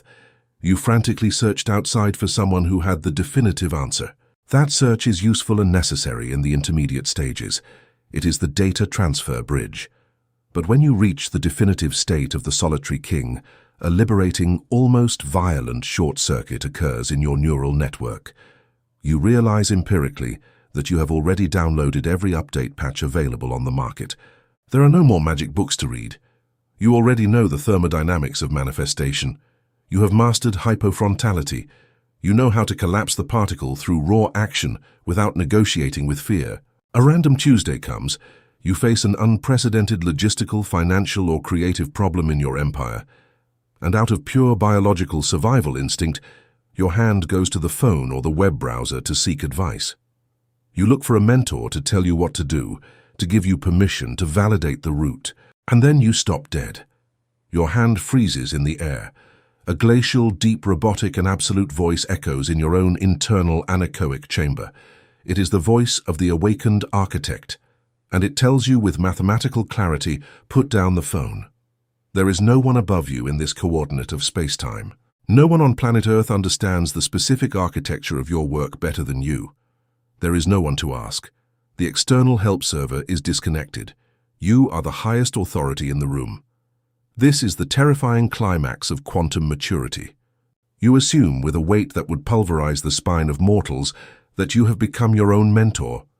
You have become the father and mother figure of your own wounded ego. You are your own CEO, your own military commander, your own therapist, and your own executioner. You no longer seek truth on the lips of others. You sit in the absolute silence of your workstation, connect your pineal gland to the central router of infinite intelligence, and manufacture truth directly from the ether. The God you were looking for out there to save you turns out to be your own frontal lobe executing binary code at maximum speed. The search is over. The era of dictation has begun. 3. Thermodynamic autarky. The closed and perfect ecosystem. Let's recall the physics of the pain you suffered in the desert. Chapter 7. Back then you suffered because you were like an internal combustion engine that had suddenly run out of fuel. Your gasoline was social validation, company, background noise, and cheap dopamine. Upon losing that, the engine coughed, stopped, and you felt dead. But the process of cosmic quarantine didn't just teach you to live without gasoline. It forced, through extreme pressure and temperature, a structural mutation in the design of your own biological engine. You have stopped being a combustion engine that depends on external factors to ignite, and you have become an autonomous nuclear fission reactor. In economics and geopolitics, this is called autarky, a system that is completely self-sufficient. You have achieved thermodynamic autarky. A nuclear reactor does not need a worker to throw coal or blow air into it every day. It has the heavy radioactive material, uranium, in its own sealed core. Through internal fission, massive pressure and atomic collision at its center, it generates obscene and almost infinite amounts of energy from the inside out. You have achieved exactly this at a neurophysiological and electromagnetic level. When you open your eyes in the morning, you no longer need to play an epic motivation video to find the strength to get up. You no longer need to check how many likes your last work had to feel that your day has meaning. Your fundamental purpose, the mathematical architecture of your work, the pure aesthetic and violent pleasure of forcing matter to obey your mind's will, is the enriched uranium in your chest, You sit in your chair, you close your eyes, and simply by visualizing the code structure, the nuclear chain reaction begins. Your body is flooded with pure ATP. Your nervous system enters maximum voltage, ready to destroy inertia. You are the origin of your own light. You are your own thermal heating in the frozen and dark immensity of deep space. This absolute self-generation means the 3D matrix has lost any leverage of blackmail over you. The universe can no longer threaten to take people away because your biology does not need them. It cannot threaten to silence the applause because applause seems like irrelevant white noise to you. You have become incorruptible. That is the language of ice, communication from quantum opulence. There is a colossal misunderstanding, promoted by armchair psychologists and the mediocre, regarding this state of tactical isolation and sociopathic coldness. The inertial world believes that the solitary king is a bitter, damaged being, incapable of love, and locked in his obsidian tower for fear of being hurt. They believe his silence is a shield built by trauma. They believe he flees society because he doesn't know how to fit in. Nothing is further from the truth of subatomic particles. The true paradox of the matrix, the most exquisite irony of the universe, is that only the human being who does not need anyone at all is capable of loving, interacting, and delivering value with absolute technical purity. When you were at the 200 Hz frequency and needed your friends, your partner, or your clients not to feel like a ghost and to pay the rent, your relationship with them was not love or professionalism. It was a transactional hostage-taking. You liked them because they gave you a false sense of security. You were attached to them from lack, which is energy parasitism disguised as being a good person. If they threatened to leave, you panicked and tried to manipulate them, lowering your standards so they would stay. Today, governing from the top of the mountain, your quantum oxygen tank is full to the brim. You are disgustingly rich in peace of mind. You generate your own energy. Your gravity is immense. When the solitary king decides to interact with the 3D world, be it with his elite network of peers, his biological family, or the mass that consumes his work, he does so from a position of extreme and irreversible opulence. You approach them, not to beg them to fill your void, because you no longer have a void, you have the density of a neutron star, but solely and exclusively to pour your excess radiation upon them. You speak the language of ice, a clear communication, without attachments, without double intentions, crystalline and brutally honest. If you relate to someone, it is not because you fear the loneliness of Sunday afternoon. It is because you decide, with an act of free and sovereign will, to honor them with the most valuable asset in the entire galaxy, your uninterrupted time. And if that person, client, or follower one day decides to leave your orbit due to thermal incompatibility, there are no tears of blood, no anxiety attacks in your amygdala. You watch them leave with a frozen, aseptic, and loving smile, wish them success in their journey through the network's entropy, and return to work. Your empire does not shake because a leaf falls from the tree. Love, teaching, and creation that are not based on biological need are the only invincible forces of the cosmos. Thou the paradox of the invisible monarch, the castle moat. Once you reach this state of autarky, your perception of the value of things undergoes a radical inversion. At the beginning of your career, you valued money, attention, and recognition. They were your primary assets. They were the medals that proved to the world that you were winning.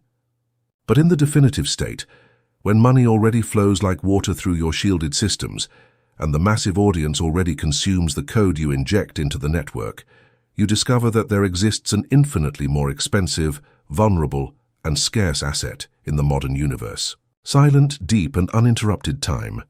In a schizophrenic and overstimulated civilization, where tech corporations spend billions on neuromilitary algorithms to steal 3 seconds of your attention, your ability to lock yourself alone in a room for 10 hours without anyone knowing you exist, is the only true opulence. It is the ultimate luxury that money cannot always buy. The solitary king does not suffer his tactical anonymity. He treasures it with greed, ferocity, and sociopathic paranoia. Your solitude is the moat of boiling lava surrounding the castle of your nervous system. It is the thermal barrier that prevents the chaos of the outside world, mediocre opinions, and useless friction from contaminating the nanometric precision of your calculations and creations. When a reality tourist tells you, "Hey, you should go out more, show yourself at events, you're too shut in," you no longer get offended or doubt your path. You look at them askance, exactly as you would look at a small child advising you to throw your gold ingots into the river because they are too heavy to carry. They cannot process with their dopamine-fried brains that the solitude they ask you to abandon is exactly the hydroelectric plant responsible for generating the intellectual and financial fortune that sustains your reality. You protect your solitude with the same legal and defensive brutality as an arms corporation. The maintenance protocols in the absolute void. The peace of the solitary king is a state of unstable equilibrium at the social level. The gravity of the 3D world will always try to pull you down toward the base of the pyramid if you stop applying upward structural force. You cannot relax. The maintenance of the summit is eternal vigilance.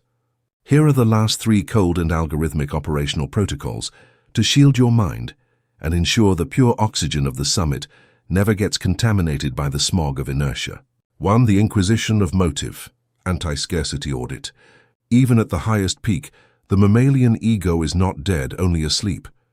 It will try to sporadically revive to ask for attention, disguised as business strategy. Action. Before taking any logistical decision that involves interacting with the outside world, execute the Inquisition of Motive. Force yourself to sit and ask this point-blank question. If absolutely no one finds out that I achieved this, if I obtain not a single gram of validation, fame, or pats on the back, would I execute it anyway for the pure pleasure of design, cold profitability, and thermodynamic impact? If the answer is no, or if you detect a sticky, lukewarm sensation of, "I want people to see how far I've come," abort the operation immediately. You are operating from a micro-leak of lack. The king does not move his armies so the peasants can applaud the parade. Redirect that energy toward an anonymous project. 2. The celebration of nothingness, the ritual of voluntary darkness. To keep any trace of biological fear of loneliness at bay, you must periodically remind your nervous system that you are the absolute owner of the abyss, not its prisoner. Action. Once every 90 days, schedule a non-negotiable 48-hour block of absolute voluntary darkness. This is not a retreat for deep work. It is an existential blackout. You cut the internet router. You turn off the phone. 0 screens, 0 books by other authors, 0 music with lyrics, 0 human interaction. You sit in your space and simply limit yourself to existing as a biological organism. You force your body to submerge in the puddle of pure and sterile existence. By voluntarily overcoming this deafening silence on a regular basis, you biologically vaccinate yourself against any threat of external loneliness. You prove to the matrix that you can dissolve into absolute nothingness and materialize at will. 3. The manifesto of scarce oxygen, recalibration of coordinates. The constant misunderstanding of the 3D world will try to erode your sanity. The masses will call you crazy. The inertia will want you to turn down the volume of your truth. Action. Write your manifesto of coordinates today. It is an analog document, paper and ink, brutally honest and without filters. The text should sound something like this. I have chosen the summit. I accept the ice of tactical solitude.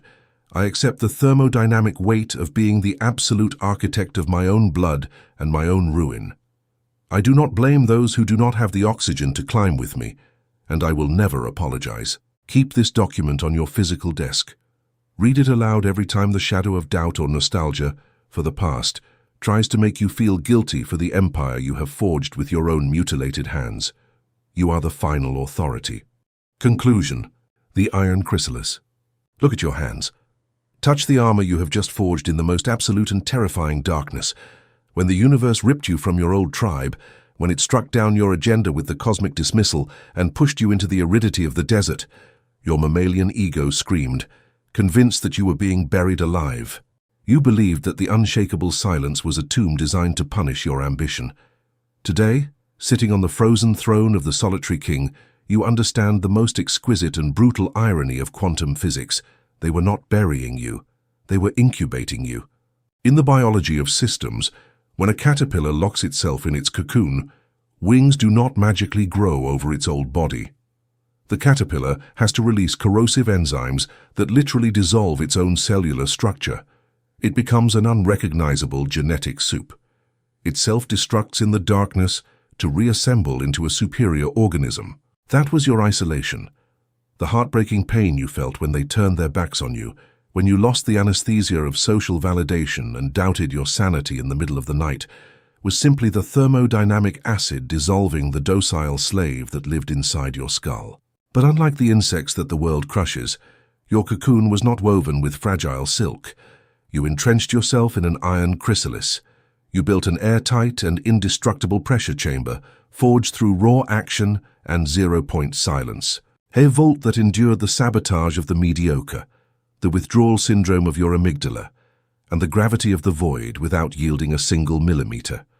The quantum mutation process has concluded. The acid has finished its purifying work. Inertia has been incinerated, and the source code has been rewritten with supreme admin privileges. Listen to the creaking of the structure. It is time to shatter the chrysalis from within, emerge back into the three-dimensional world, observe the masses, but understand that you no longer belong to their species. You no longer speak the dialect of lack or cowardly hope. You are not a butterfly seeking the approval of the breeze. You are a lethal sniper, a predator with tungsten wings mathematically designed to alter the gravity of any ecosystem. Forced isolation took away the weakness of needing others, and in exchange, it gave you absolute sovereignty over the manipulation of matter. The architect's quarantine is officially lifted on this page. The matrix isolated you to sterilize you, and now it returns you to the board, transformed into an unbribable force of nature. Close this manual. Step out of the shadows of your mind. The code is purged. The nuclear reactor in your chest is ignited. The global network is in absolute silence, waiting for your commands. Spread your wings, architect, and let the entire universe kneel when you press the collapse button.